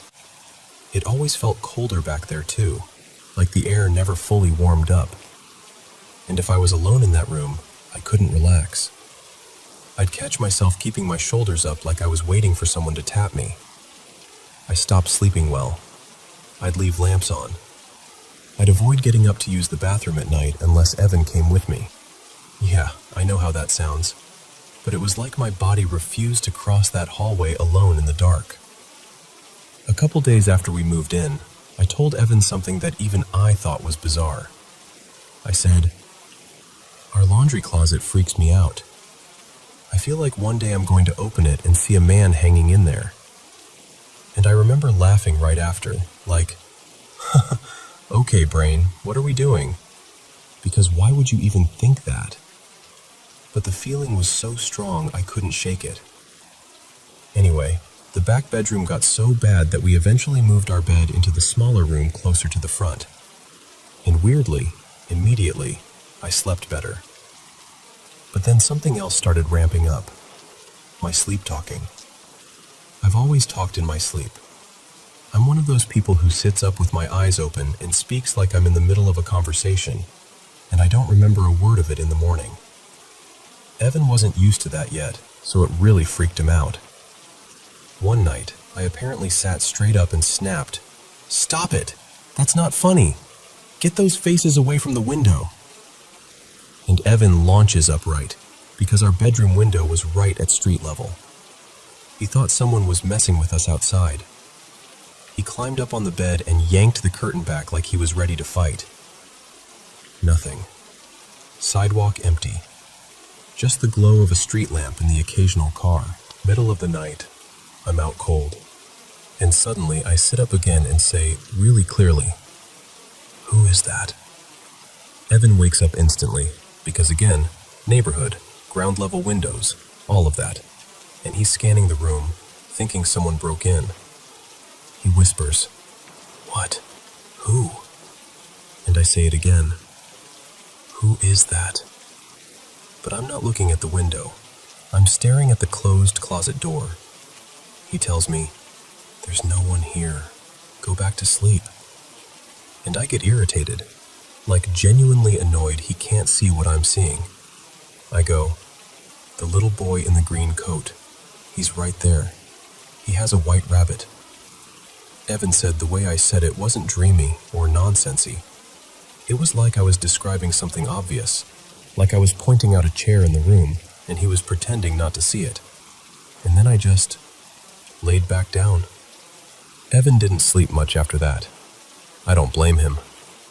Fast forward almost a year. By then, I wasn't struggling to sleep anymore, at least not the way I was in that back bedroom. But my sleep talking had turned into full-on sleep yelling sometimes, and Evan was exhausted from it. It was like whatever pressure had been sitting on me had shifted into my dreams. Then one night, I'm doing laundry, and I casually say, without even thinking about it, "God, I hate this closet.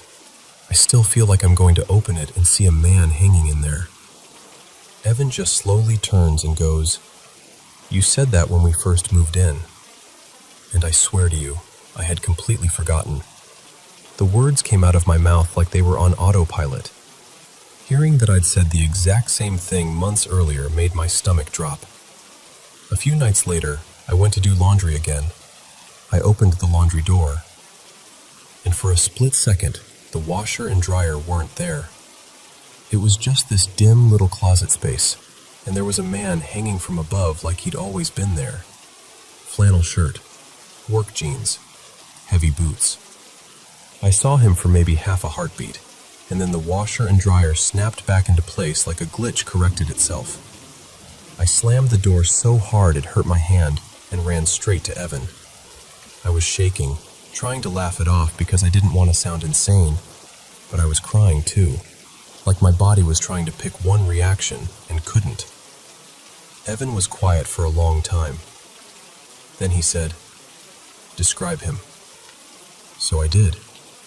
And halfway through, before I could even finish, he quietly filled in the rest of my description. Same clothes, same boots, because he'd seen him too. That was the point where my brain stopped trying to rationalize it. Because if it's just you, you can tell yourself you're tired, you're stressed, it's shadows. But when someone else confirms details you hadn't even said out loud yet, that hits different. That hits deep. We called a friend of Evan's, Marisol, who practiced Wicca and was one of the only people we knew who wouldn't immediately tell us we were being dramatic. She told us to come over. At her place, she did this whole cleansing ritual. Candles, herbs, murmured prayers, the works. She gave us a long strip of red fabric and told us to hang it above the front door as protection. She also gave us a small candle that had been lit from what she called a working flame, and she told us to use that to light any other candles or incense we burned in the apartment.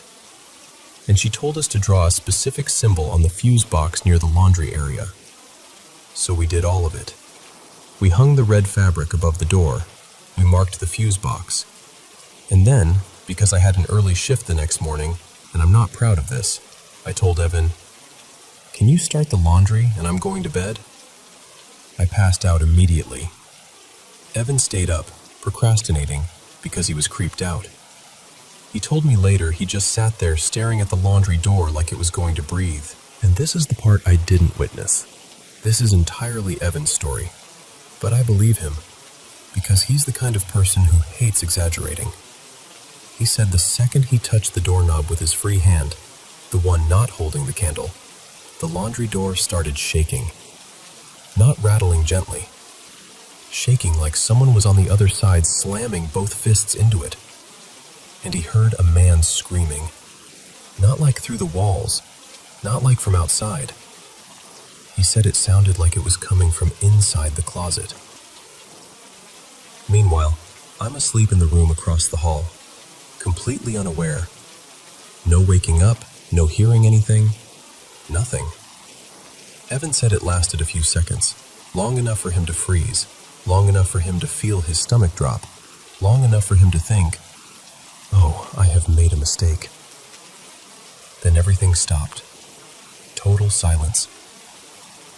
He waited. Then he opened the door, and according to him, the air inside the laundry closet felt normal, like the heaviness just lifted, like walking into a room after someone finally opens a window. From that night on, the laundry closet didn't scare me anymore, not like before. The nightmares calmed down. The apartment still never felt friendly exactly, but it stopped feeling like it was actively watching us. Evan still tells the story like it's a joke sometimes, like, "Remember when I accidentally exorcised the laundry closet?" But his eyes always do this tiny flicker when he says it, like part of him is still standing there in that hallway, candle in hand, listening to something scream in the dark.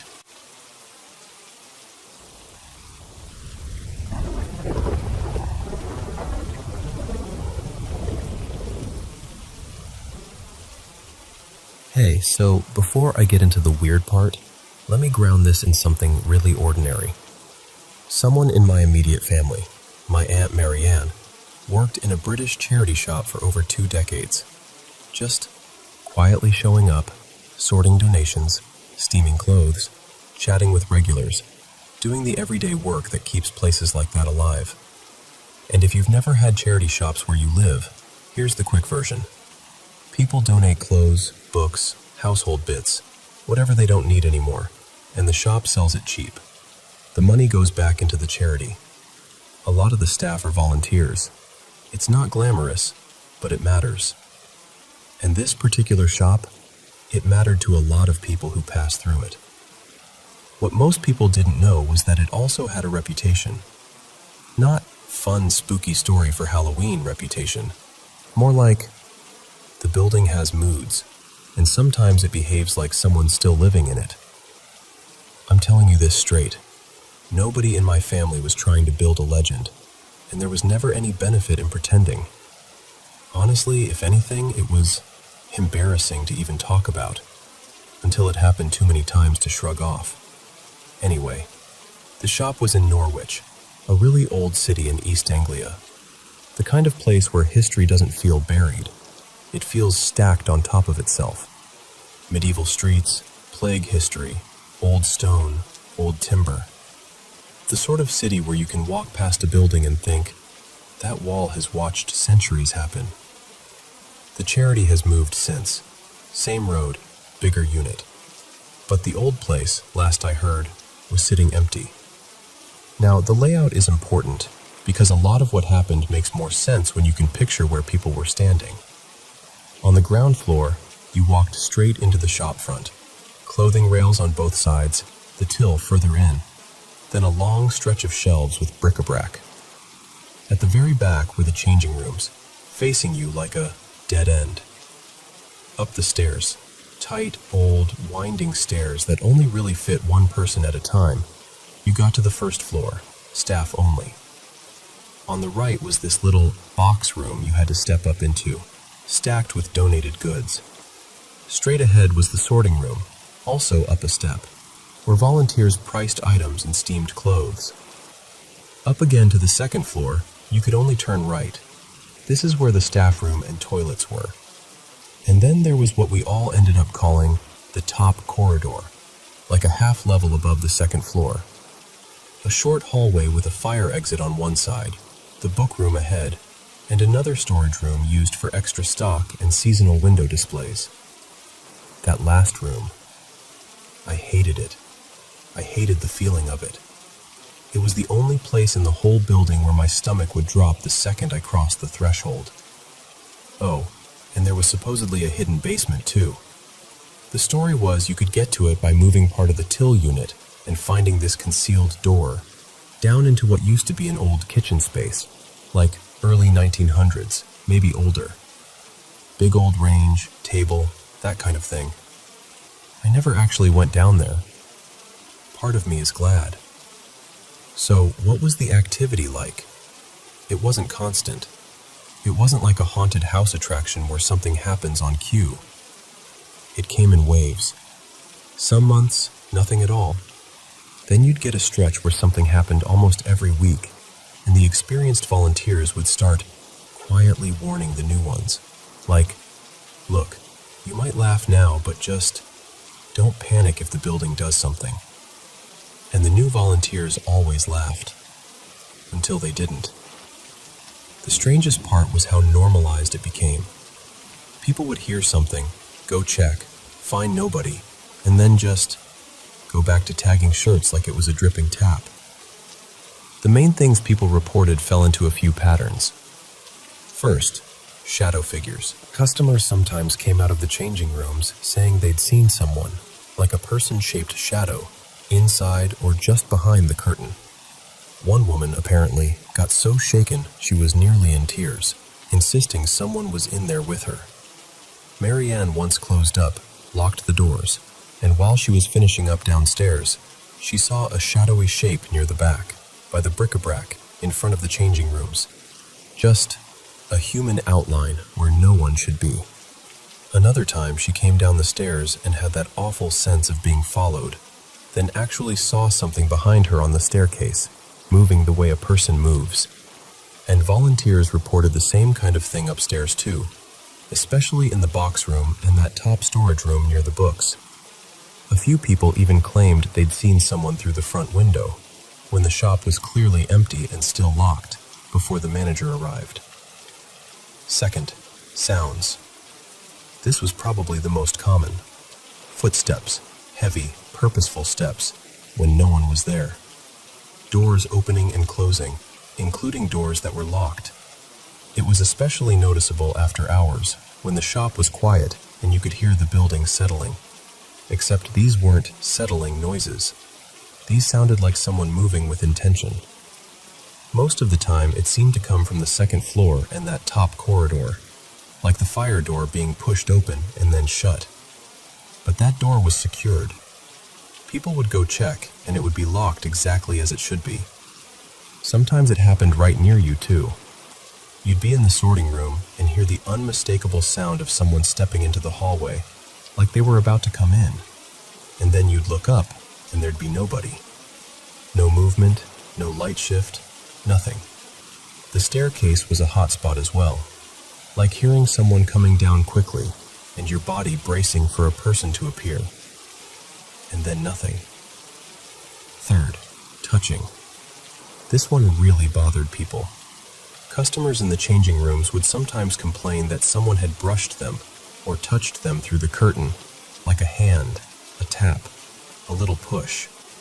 And yes, you could argue maybe someone could have done it, except the volunteers were trained to watch the changing rooms closely to prevent shoplifting.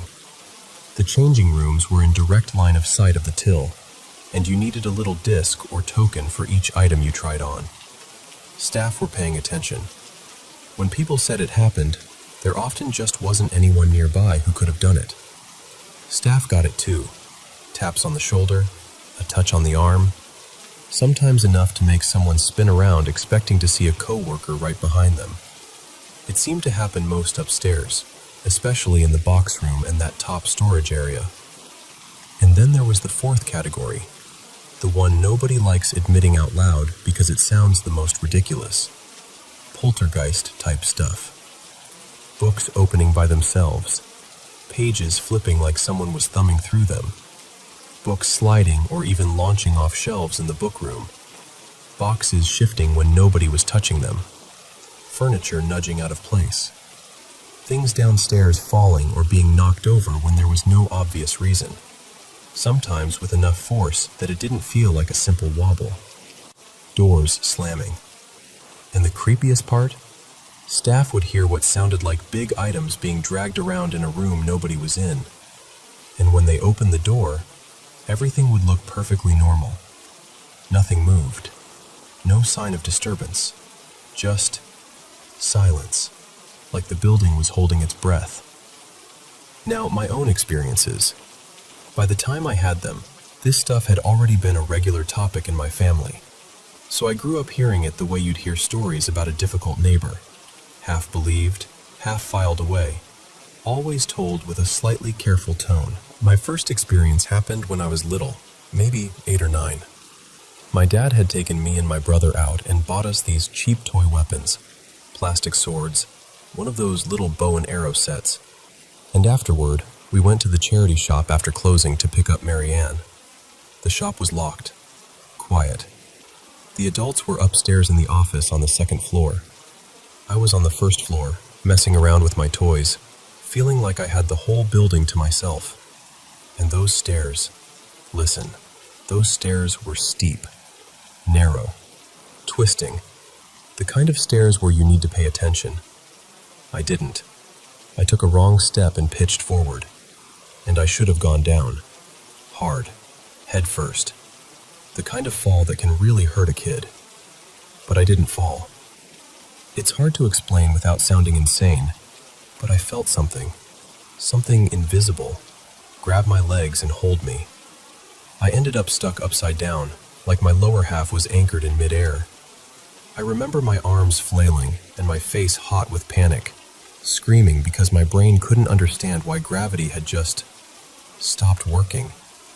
And I remember seeing my feet, rigid in place, and the stairwell ceiling beyond them.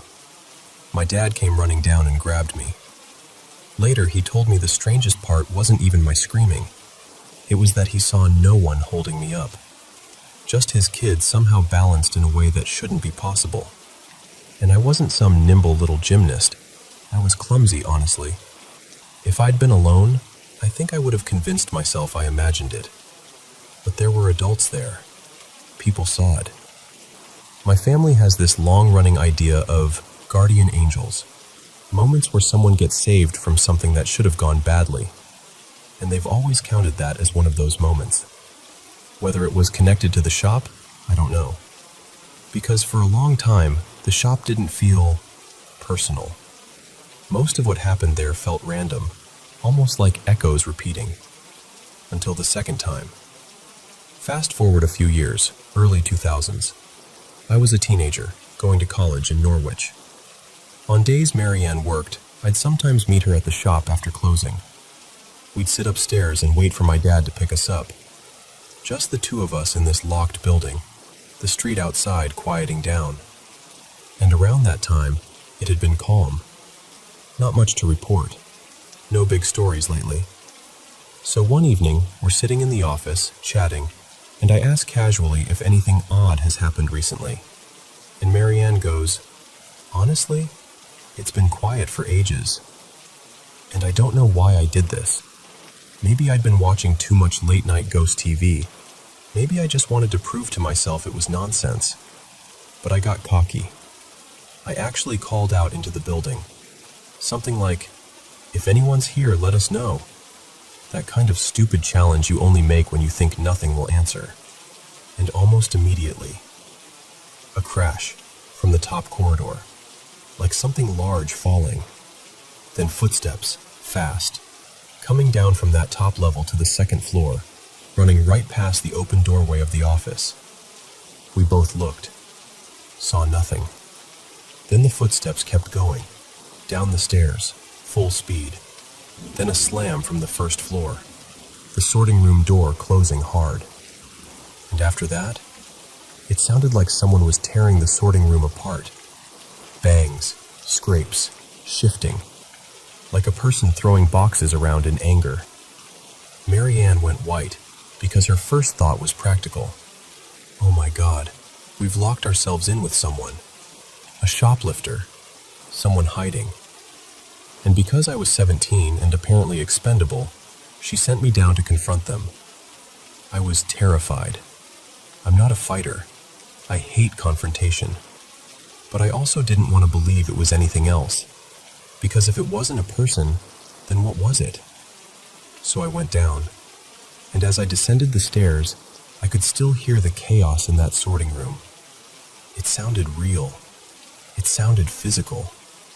I reached the door, pushed it open, and the moment I stepped inside, everything stopped. The room was square, one entrance, no windows to climb out of, no second door.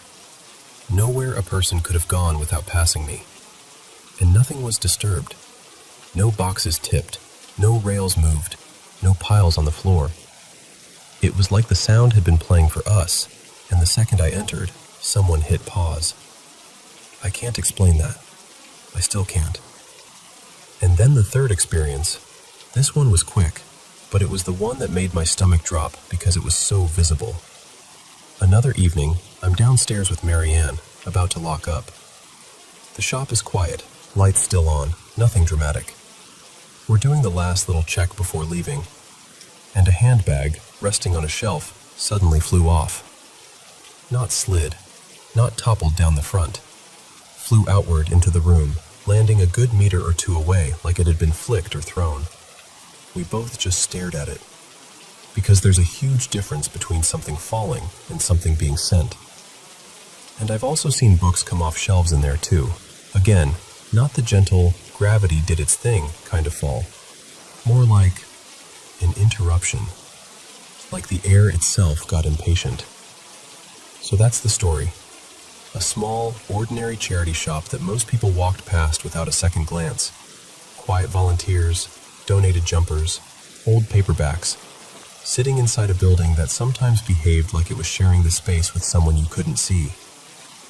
And if you're listening to this thinking, okay, but what was it? Who was it? I wish I could tell you. All I can say is, people didn't go looking for it. It came to them. And after enough years, enough footsteps, enough taps, enough doors that shouldn't open, enough objects moving like they had opinions, you stop asking whether it's real, and you start asking what it wants.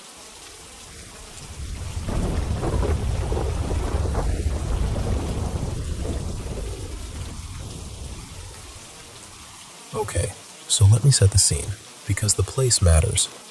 Right on the edge where Howard County turns into Carroll County in Maryland, there used to be this old tuberculosis sanatorium called Henryton State Hospital. It dated back to the early 1900s, and it had this heavy kind of history. Originally meant to treat black tuberculosis patients, though a lot of people who grew up around there will tell you it felt less like treatment and more like being tucked away where nobody had to look at you. That's the feeling you get even just hearing about it. And in front of where the hospital sat up on the hill, there's the Patapsco River, wide, shallow, usually calm. In summer, you can kind of pick your way across it if you don't mind wet shoes. But in winter, forget it. You have to hike down to this old railroad tunnel, still active, still humming, and cross over there, then trek back through the woods toward the base of the hill. That hill is important. Remember the hill. Because for some reason, that hill has a weird relationship with car keys. So, first time. This was back when my partner, let's call him Evan, was a senior in high school. It was a brutally cold Saturday. Snow on the ground, the kind that squeaks when you step on it. Evan and two of his friends, Dylan and Marcus, decide it would be a genius idea to go explore Henryton. They do the whole thing. Hike to the tunnel, cross near the river, climb around the abandoned buildings for a few hours.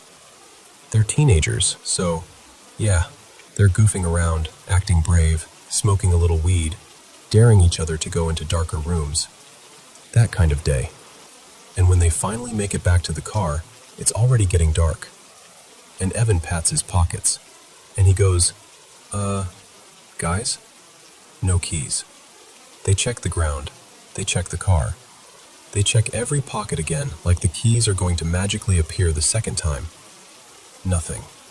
The last place Evan remembers holding them? The base of the hill, right where the path starts to climb up toward the hospital. But here's the problem.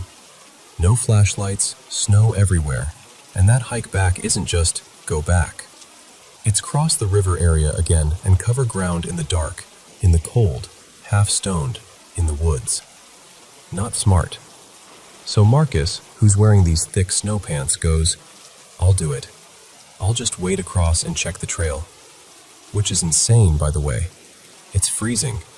But he does it, and he finds the keys. Pretty quickly. Not buried, not off to the side. Right in the middle of the path at the bottom of the hill, like someone set them there. They all shrugged it off. Teenagers lose stuff. You get distracted. You drop things.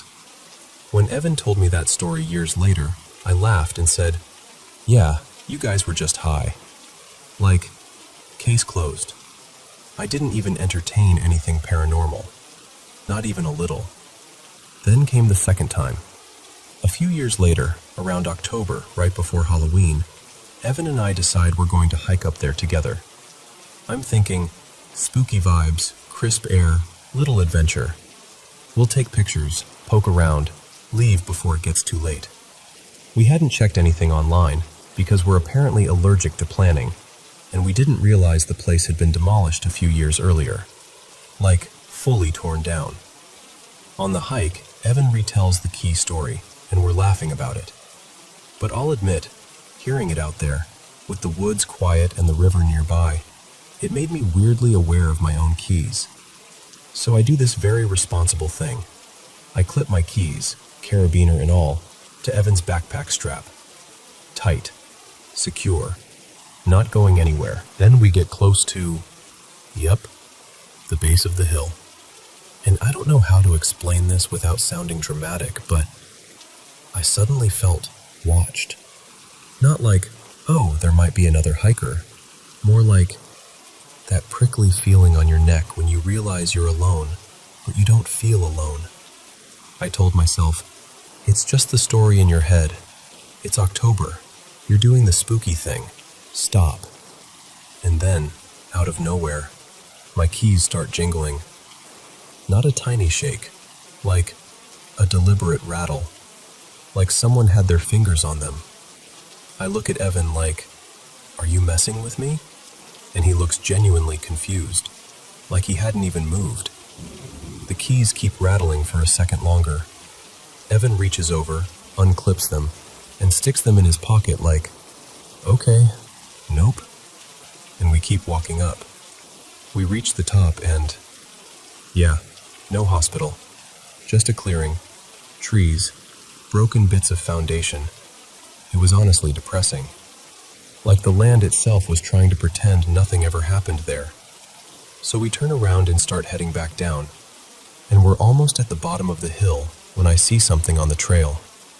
A single car key. Just sitting there. I laugh because it feels like a joke. Like, wow, someone else did the Henryton key thing.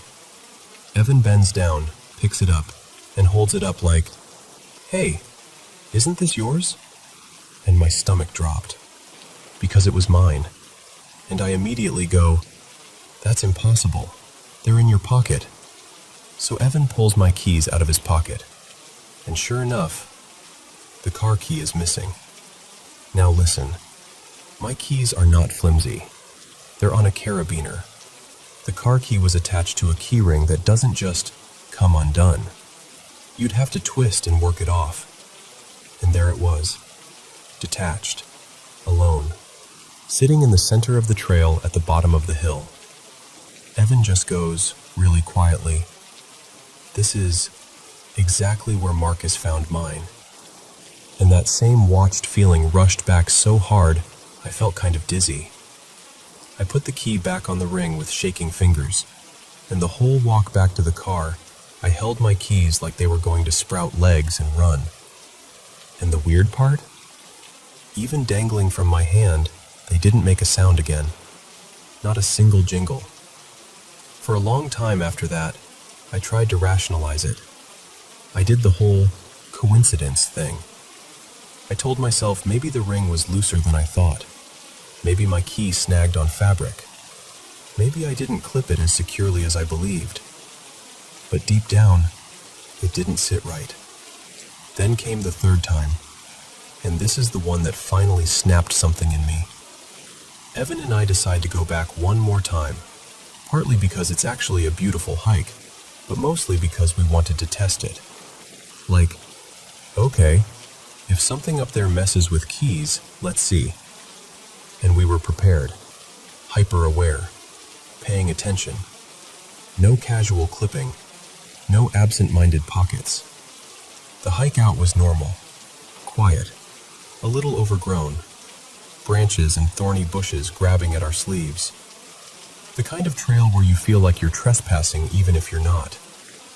And then we hit the base of the hill, and that dread hit me again. Instant.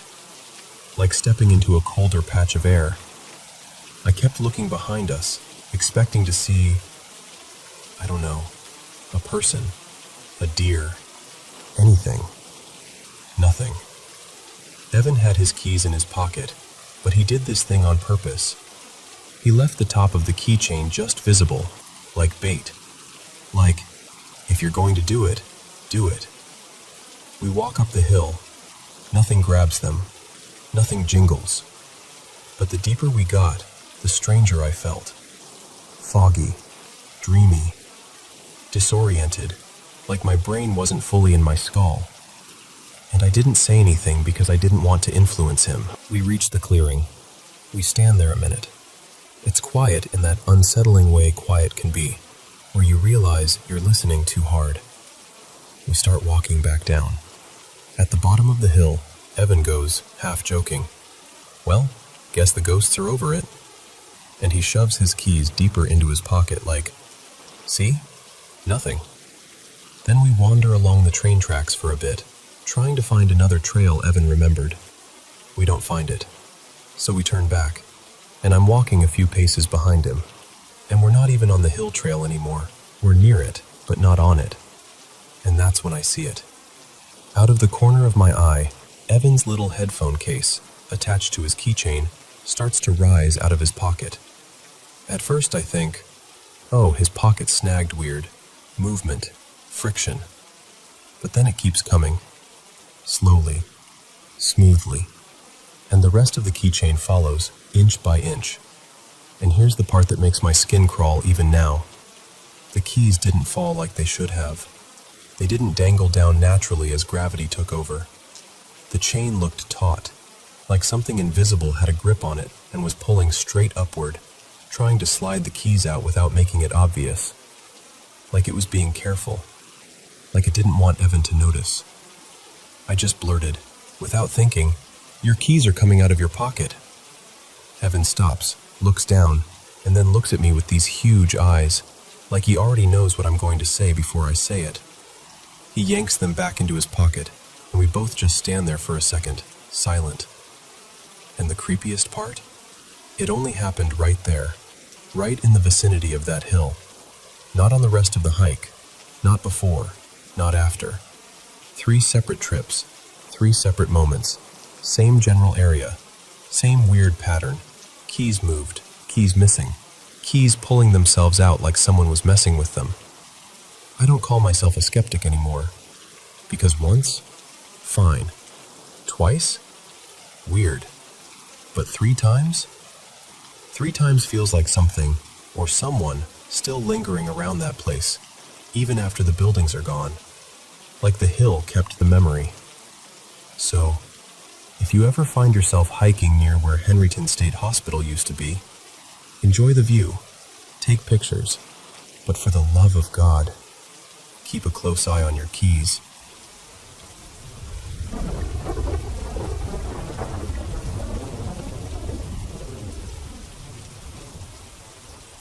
Okay, so I just finished the episode, and I need to talk about it, because I genuinely can't stop thinking about the first half, especially the whole method that Marin and Jace use, and then the uncut, debunking footage on top of that.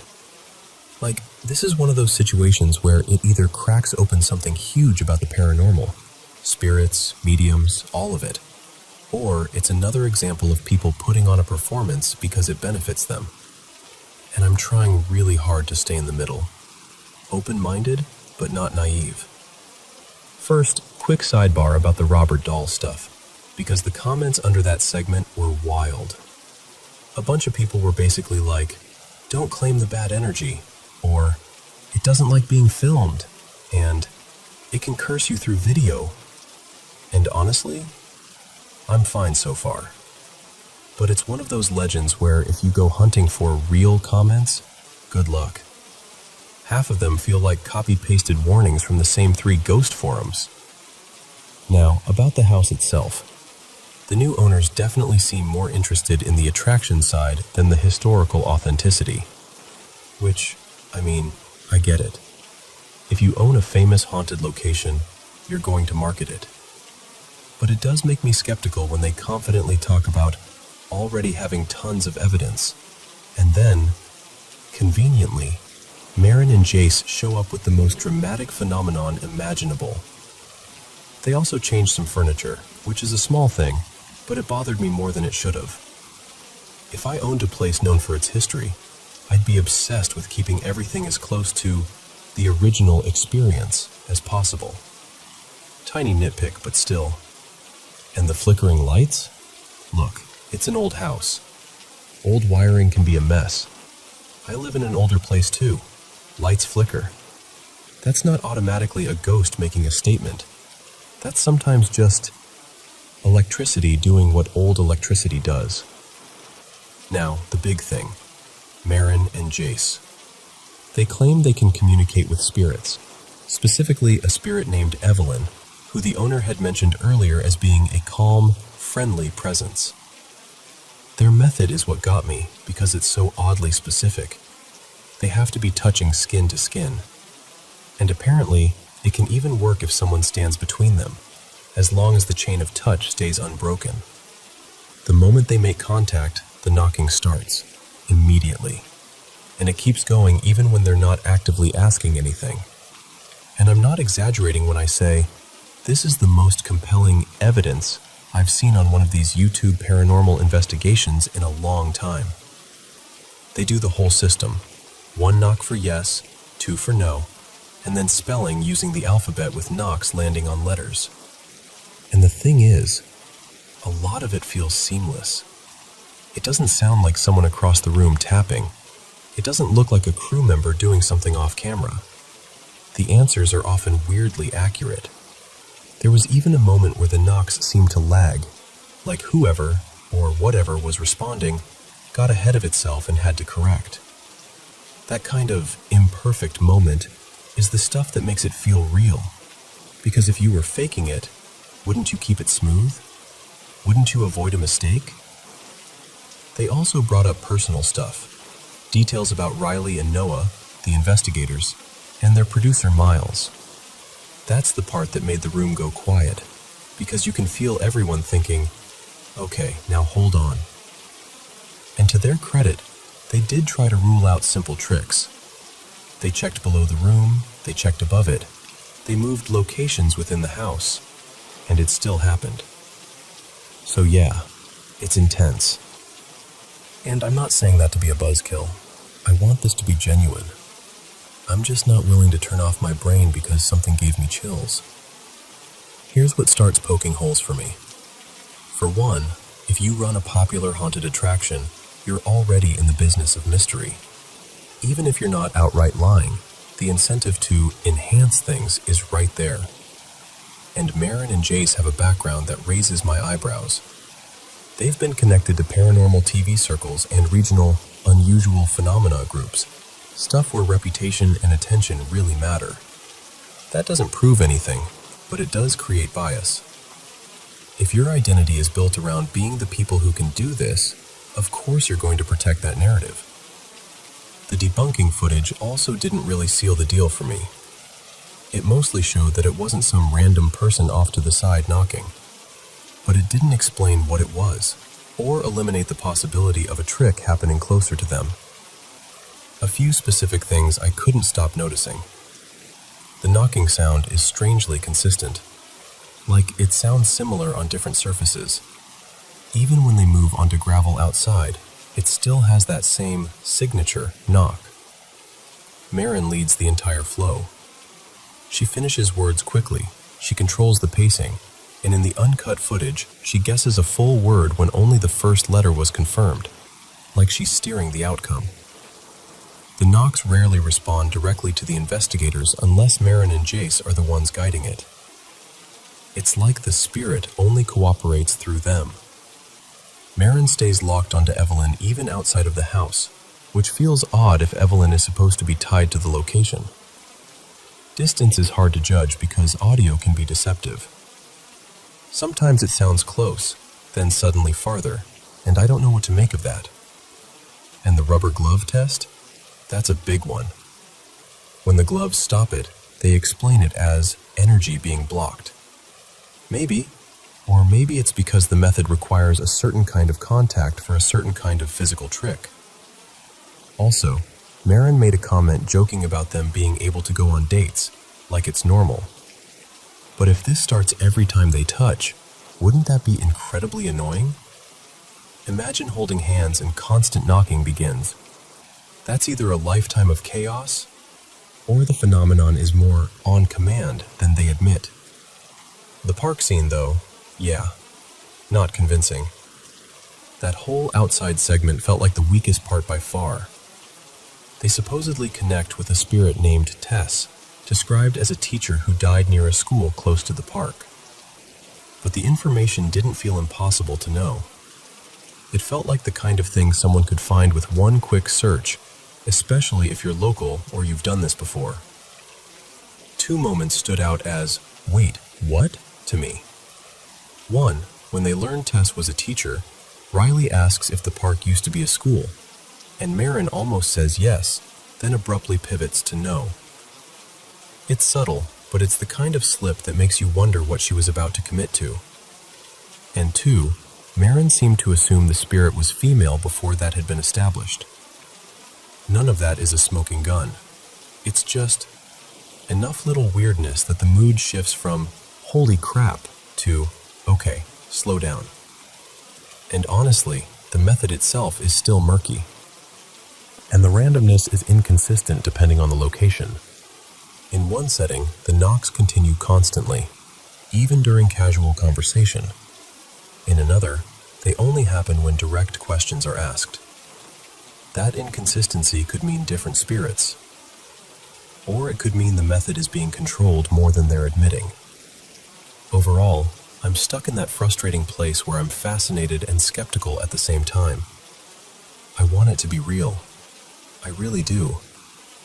But personal details about families are often accessible. If they had shown more of the producer's session, something harder to research, more specific, that would have helped. So for now, I'm calling it this. Incredibly interesting, not fully proven, and absolutely worth watching with a clear head. And I hope the next part brings clarity, because if they start bringing in bigger, more influential guests, it could either mean they're tightening the investigation, or it could mean they're building a bigger show. Either way, I'll be watching.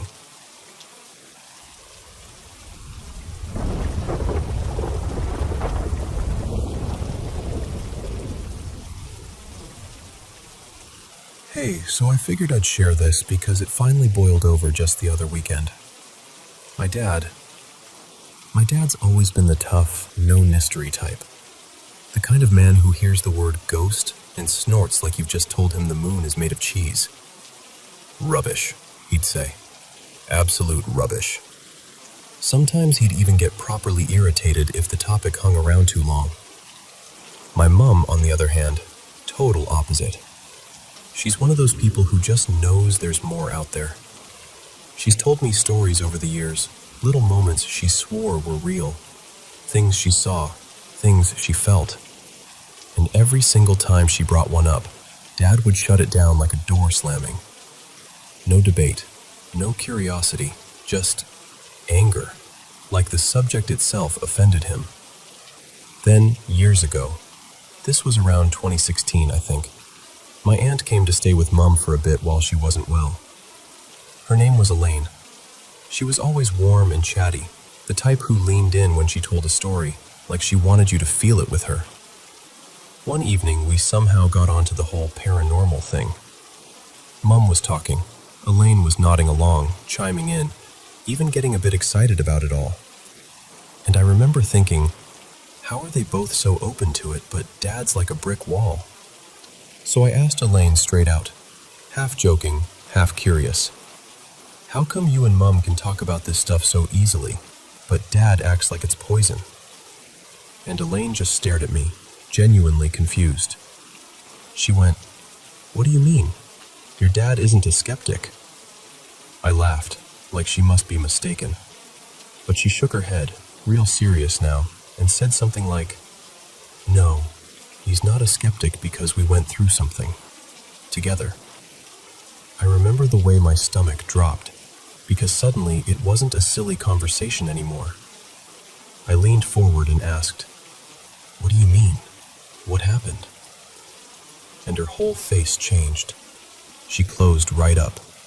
She told me, quietly, that she'd promised my dad she'd never talk about it. Not to anyone. And if I wanted to know, I'd have to ask him myself. So I did. Not right away, because my parents had split up by then, and Dad was living a good distance away, and I didn't see him all that often. But the next time I had him on his own, I brought it up gently. Just, "Elaine said you two experienced something once. What was it?" He didn't even look at me properly, just waved it off like a fly. "It was nothing," he snapped. And that was it. Over the years, I tried again, a few different times, different moods, different settings, thinking maybe I'd catch him on a softer day. But every time it was the same. A sharp brush off, a flash of temper, like I'd poked a bruise he didn't want touched. And then last weekend he came to stay at my place. We went out, just the two of us, to a little pub nearby. We had dinner, had a couple pints, and for hours honestly, it was lovely. We were laughing, telling old stories, talking about people we missed. It felt easy, normal. And the thing is, Elaine passed away a few years ago now. So whatever happened, whatever she and Dad shared, she took her side of it with her. And I realized, if I didn't ask my dad again, I might never know. So I did. I tried to keep it light, like I wasn't cornering him. I said something like, "Dad, do you remember that thing Elaine said? About the night you two experienced something?" And it was like someone flicked a switch inside him. Instant anger. Sharp, hot, immediate. Right there in public, after we'd just been laughing our heads off, he suddenly looked ready to explode. It honestly stunned me. I put my hands up like, all right, calm down. I'm only asking because Elaine wouldn't tell me." His face went tight, then softer, like he was fighting himself, and he said, "Sorry, I shouldn't have snapped at you. Then, I really don't want to talk about that night." So I didn't interrupt. I just waited. He stared down at his drink for a second, like he was looking at something under the surface. And then he said, in this low voice I'd never heard from him before, "I've spent most of my life trying to forget what I saw, and I don't want it back in my head." And that was it. No details, no explanation, just that. And the thing that stayed with me, the part I can't shake, is my dad is not a man who scares easily. He used to work doors. Even now, in his late 70s, he's still built like a wardrobe and carries himself like someone who's always been able to handle whatever comes at him. But in that moment, sitting across from me in that pub, I saw something in his eyes I'd never seen before. Fear. Not the kind you laugh off. Not the kind you put on for drama. Real fear. And honestly, that frightened me more than any ghost story ever could.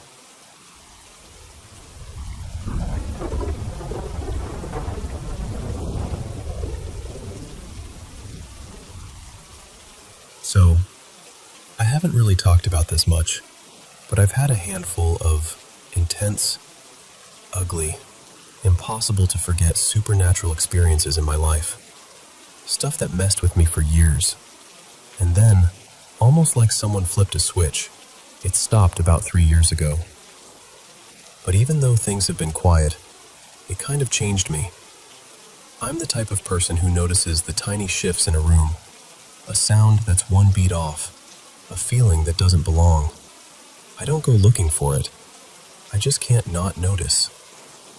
Anyway, my partner Maya and I live in a 2-story townhouse, bedrooms upstairs. And right inside the bedroom door, on the left, there's this old freestanding full-length mirror. Heavy thing. Oak frame, a little scratched up. The kind of mirror that feels like it has a history even when you don't know what it is. I got it more than 20 years ago when my buddy Trevor was clearing out his dad's place. He was like, "Do you want this?" And I said sure, because it was solid wood and I was broke and young and thought it looked cool. Our bed sits in the middle of the room, and the mirror is across the floor from my side, close enough that if I open my eyes at night, it's right there in the dark. We've got 2 dogs, but our older one, Daisy, usually sleeps with us. She's been around that mirror her whole life. Never cared about it, not even once. And then last night, well, technically this morning, I wake up because I hear this low growl. That deep, serious kind. Not the "I'm annoyed" growl, the "something is wrong" growl. I squint at the clock. 2:47 a.m. Daisy is sitting upright on the bed like a statue, ears forward, head lifted, eyes locked on the mirror. For a second, I'm just confused. Like, maybe she's dreaming. Maybe she heard something outside. So I reach down and give her a little tap on the hip, whispering, "Hey, stop. It's okay." She doesn't even flinch. She lowers her head a little, but she keeps staring into the mirror like it's the only thing in the world. Then, within maybe a minute, she starts up again, growling harder. And this time she slowly slides forward on her belly, creeping toward the edge of the bed. And her growls start turning into these short, sharp barks, like she's warning something. And I swear to you, in that moment my brain runs through 1,000 possibilities all at once. Is someone in the house?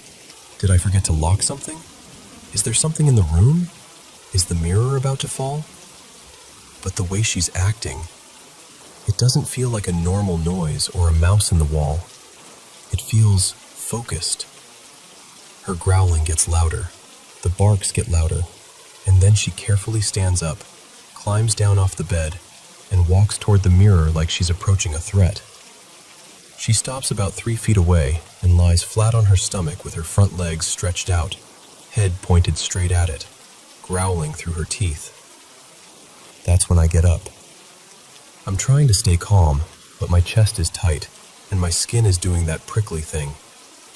I flick on the lights, every light I can reach, and the room looks completely normal, completely boring. Clothes on a chair, the same shadows, the same oak-framed mirror doing nothing but reflecting a lit-up bedroom. I check the clock again. 3:06 a.m. Daisy follows me downstairs like she's on duty. I figure maybe she needs water, or to go outside, or maybe she's sick. Nope. She doesn't want food, doesn't want water, doesn't want to go out, won't even take a treat, which is basically unheard of for her. So we go back upstairs. It's around 3:15 by then. Nothing. Just a mirror. And Daisy is watching the entire time. Quiet now, but alert. Eventually she seems to settle, like the moment passed. So I turn off the lights, get back under the covers, and she hops up into her usual spot. Same side, same position, facing the mirror. And I don't sleep for a while. I just lie there listening to the house. Every little creak, every distant pipe sound, every tiny settling noise. Waiting for, I don't even know what. Something to explain it. But the rest of the night stays quiet. No more growling, No barking. Nothing. Then this morning I go downstairs to make coffee, still feeling kind of weird about it, and I notice something that makes my stomach dip a little. The doors to the small laundry closet, both of them, are wide open. And listen, that could be nothing. Could be Maya. Could be me. Could be that they didn't latch all the way. I'm not claiming I caught some big paranormal proof moment, but I know they were closed when we went back upstairs around 3. So, yeah. After I typed it all out, I kind of laughed at myself, because on paper it doesn't sound like much. It's not a dramatic horror movie scene, but I'm telling you, being jolted awake in the middle of the night to your dog growling at an old mirror like something is standing there, that is absolutely, undeniably terrifying when you're the one in the room.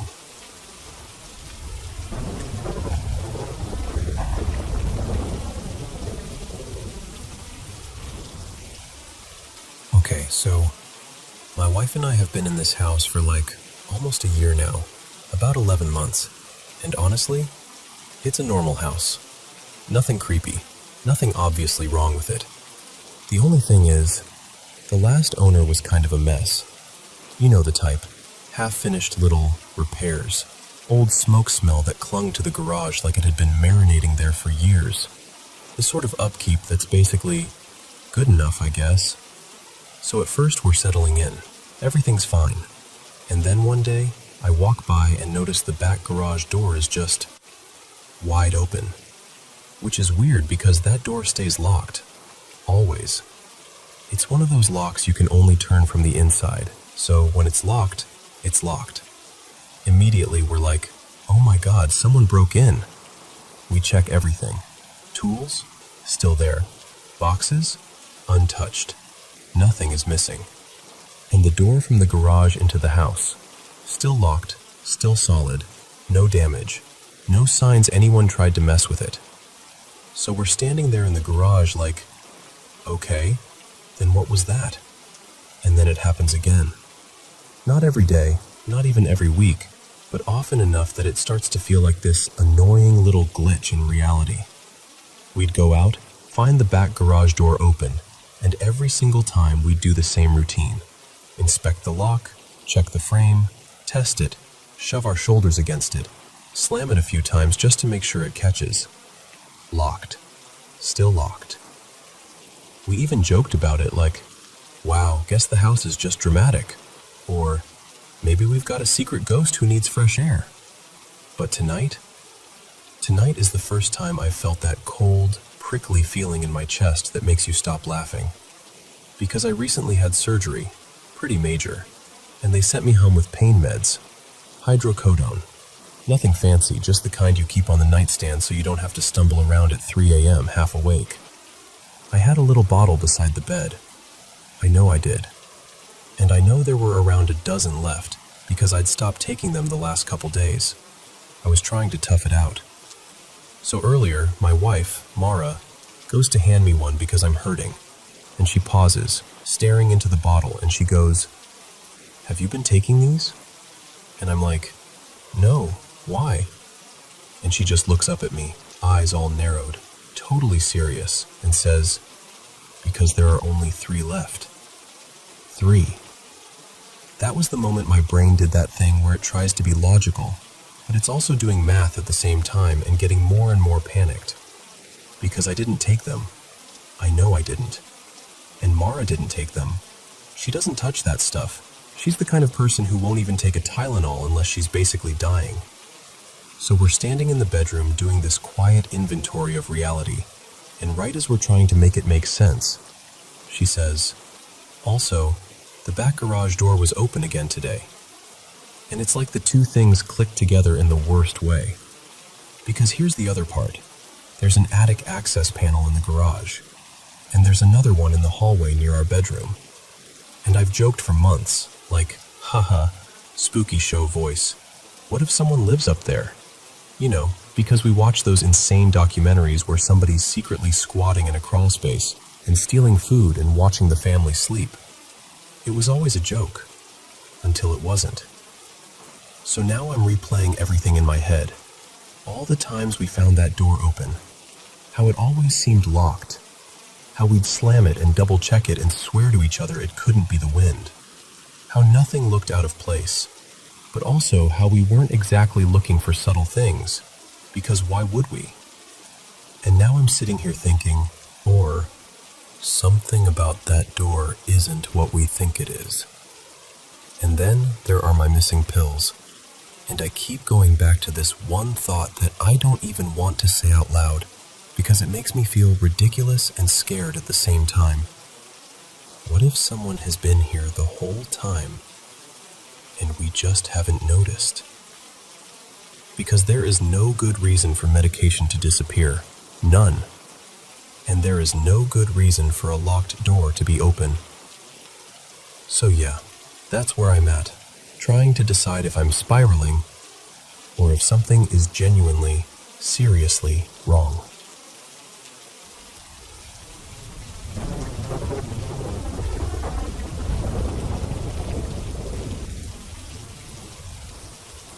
So, I've told this story a bunch of times, and somehow it never gets less unsettling.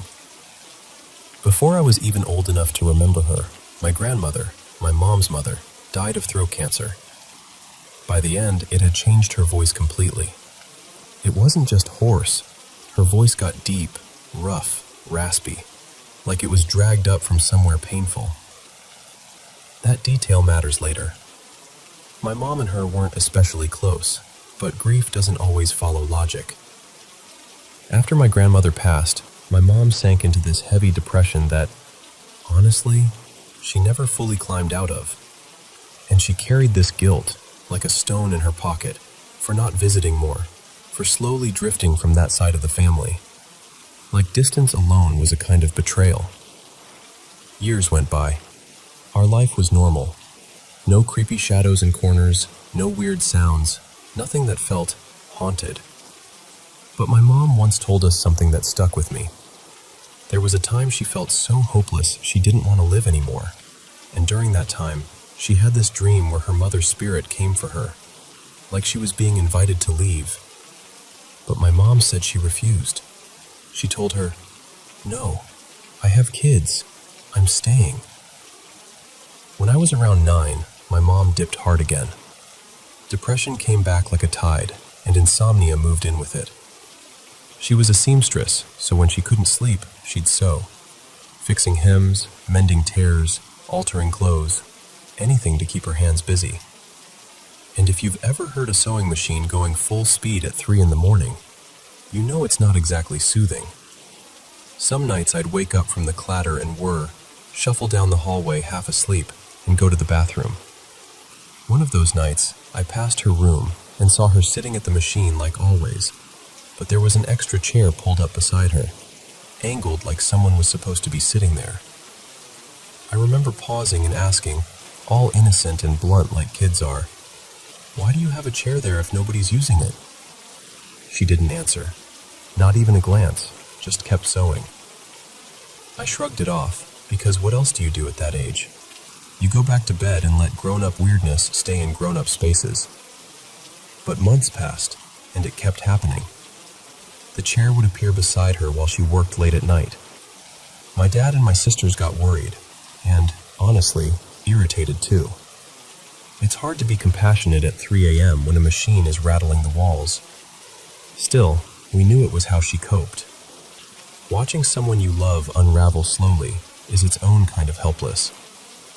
One evening after dinner, we were all sitting around the table, me, my sisters, my dad, and my oldest sister, Mariana, brought it up like it was a joke. "Mom, why do you keep setting a chair next to you when you sew? Like you're hosting company?"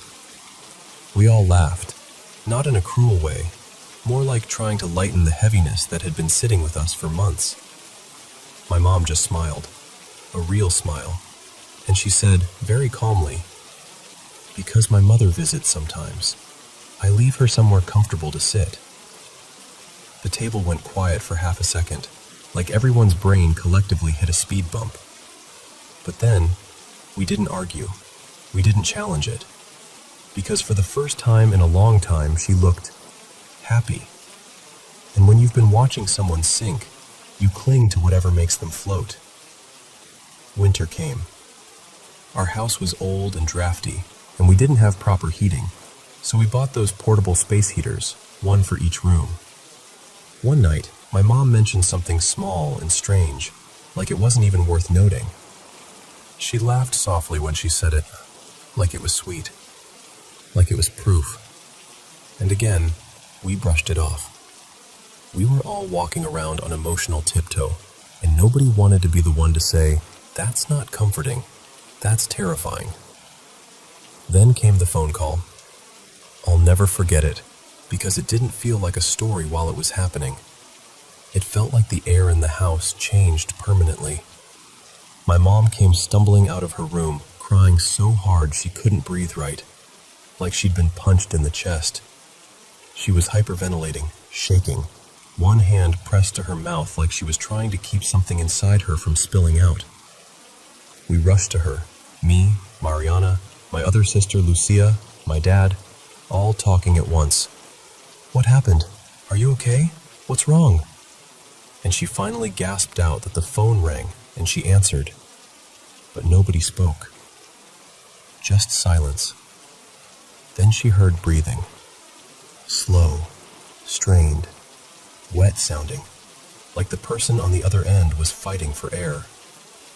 And then the breathing shifted into this deep, rasping sound that made my stomach turn, because it sounded exactly like how my grandmother's breathing and voice had been described when she was close to dying.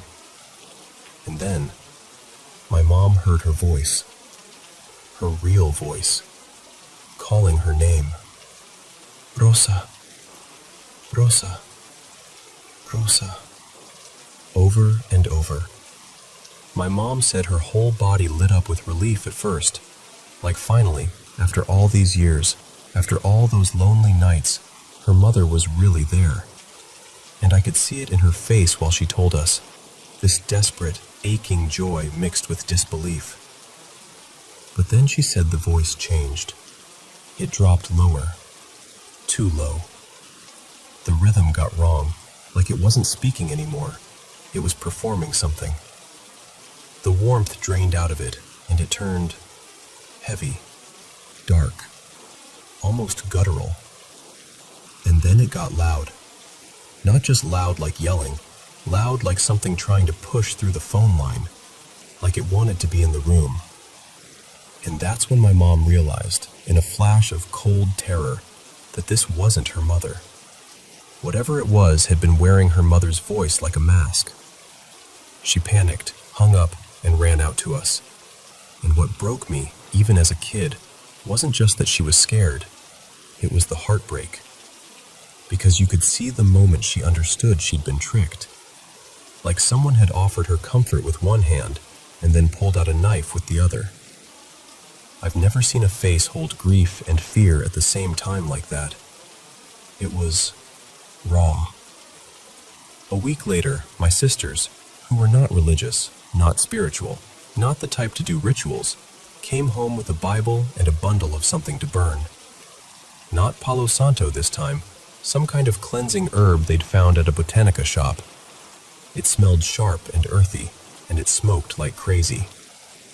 They walked through every room reciting passages, half-remembered prayers, bits they looked up, things they'd heard from older renters. The smoke crawled along the ceiling and pooled in corners like fog. My dad stood there with this expression like, "I cannot believe this is my life." My mom barely participated. She was quiet, exhausted, almost ashamed. And me? I just watched. Too young to fully understand, old enough to feel that something was seriously wrong. The next night, after dinner, we were all in the living room watching some trashy reality show. Something loud and stupid, the kind of thing you put on to drown out your own thoughts. It was winter. All the windows were shut. I remember that clearly because Lucia had made me get up earlier and check my bedroom window twice. Then we felt it. A rush of wind, right through the room, like someone had opened a door directly into our faces. We all turned at the same time, confused because nothing was open. And that's when we saw it. Not a person, not a shape like in movies. More like a smear of shadow, soft-edged, almost like smoke that refused to be smoke. It drifted from the dining area into the living room, fast, purposeful. It didn't hesitate. It moved like it knew exactly where it was going. It reached the back door, and the door swung open. Then, in the next instant, the gate at the end of the yard yanked open too, like it was nothing. Like it weighed as much as a curtain. The shadow slipped out. And then the wind slammed everything shut, door first, then the gate, with this sharp, violent finality that made all of us flinch. Nobody spoke for a second. My sisters were shaking. My dad just stared like his brain couldn't file what he'd just seen. My mom looked pale, hollow, like she'd been proven right in the worst possible way. And me? I felt confused and weirdly fascinated, because at that age you don't have a category for it. You just know something impossible happened in your living room, and every adult you trust looks just as lost as you feel. It was only later, when I got older, that I understood the shape of it. Something had been in our house. Something had noticed my mother's grief and guilt and loneliness, and it used her mother's voice, the exact voice her cancer had stolen and twisted, to get close, to get invited in, to be given a chair, warmth, space. And every time I tell this story now, it hits me fresh at the end. We weren't living with a ghost story. We were living with something that lied to our faces, and we all saw it.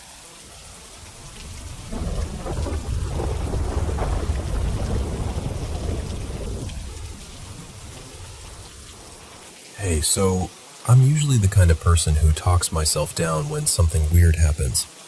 Like, if I hear a random creak at night, I'm immediately like, okay, the house is settling. Maybe it's the pipes. Could be an animal outside. I'll take almost any logical explanation if it helps my brain relax, you know? But lately, I don't know. There's been this stuff happening that doesn't fit into any of my usual rational boxes. The biggest thing is these flashes of light. And I don't mean like headlights through a window or a bulb flickering. I mean a sudden, bright white flash. So quick it's almost like your eyes barely get time to register it, but it lights up the whole area for a split second. No sound. Just this clean, silent burst. At first it was mostly at my apartment, and I tried to be reasonable about it. I told myself it had to be wiring, or a weird reflection, or maybe some motion light glitching somewhere. But then it started happening in places where that explanation didn't make sense. Like this one time. This was the most recent one that really shook me. I was in this little back room at my friend Maya's place. It's basically a storage space. No outlets nearby. No lamps. No windows positioned in a way that could have thrown a reflection. It was just dark. And then it happened. That same bright flash. For a second, I actually thought, did someone take a photo? Like someone was messing with me from outside, or a screen lit up, or something. I even checked around like an idiot, opened the door, looked through the hallway, checked my phone brightness, everything. And here's the part that messes with me the most. I had my camera recording. So I'm thinking, okay, if I caught it on video, perfect. That means there's a real source and I can figure it out. Except, the flash doesn't show up on the footage. At all. But right at the exact moment it happens, the video glitches. Static, like the whole image jitters and tears for a beat, and you can clearly see me react. Like I flinch and whip my head toward it. So it's not like I imagined it. My body responded. The camera freaked out. But the light itself? Just missing. And it's not even consistent in where it appears. It's not like, oh, it always comes from the kitchen, or it always comes from the same corner. It could be near a closet, or down a dark hallway, or from the weirdest dead space in a room that shouldn't have any light at all. And the worst part? It it's not only at home. It's happened at friends' houses, at my cousin Jonah's place, even once when I was staying overnight somewhere else to get a change of scenery. It's like, if there's a dark area, it could happen there. And I keep trying to tell myself it's something normal, like a car passing outside, or a distant lightning flash, or some optical thing I don't understand. But it's always the same exact kind of flash, and it never records the way it should. Now, if it was only that, maybe I could still shrug it off. Maybe I could just go, okay, weird, I'll eventually figure it out. But it hasn't been only that. Other stuff has been stacking on top of it, and that's what's really getting to me. I've had a shirt get yanked and tossed across my room when I was alone. Like, not slide off a chair, not fall, actually move, like something grabbed it and threw it. I've had objects shift when I'm not touching them. Things fall for no reason. I've watched something tip over on a flat surface where it absolutely shouldn't have. And the sounds have been getting closer. Not like vague creaks from the attic or distant noises you can blame on neighbors. I mean close, like in the room next to mine, or right under the bed, or right at the foot of it. Actually, right after that flash at Maya's place, I came home feeling unsettled, like my skin was too tight on my body. I remember telling myself, don't spiral, just do something normal. So I went to my room, put on a video, tried to distract myself. And then I heard it. This guttural, wet gurgling sound right at the foot of my bed. It wasn't faint. It wasn't maybe. It was clear, vivid, like it was right there. The closest thing I can compare it to is, you know when you squeeze an empty plastic bottle and it makes that horrible gurgle pop sound as the air shifts? Like the bottle is collapsing and then sucking air back in? It sounded like that, but slower, heavier, more alive. And immediately my brain tried to fix it. Like, okay, plumbing, pipes, something in the bathroom. But the bathroom is too far, the windows were closed, and nothing else in the room could have made that sound. So I just sat there, holding my phone, barely breathing, waiting for it to happen again. Because sometimes if you hear something twice, your brain can place it. You can solve it. But it didn't repeat. It was just that one sound, perfectly timed to make my whole body go cold. And now I'm at this point where I don't know what to do with myself, because it's starting to change how I live. I'm scared to walk around my own place at night. I'm scared to turn the lights off. I'm scared to fall asleep, because sleeping is when things get even worse. I've always had nightmares. That's not new for me. Nightmares are so normal in my life that I'm used to them. Usually they're just dreams that happen to be dark, and I can wake myself up if I need to. And even when they're scary, they're not that deep, primal fear. They're just bad dreams. But the recent ones, they're different.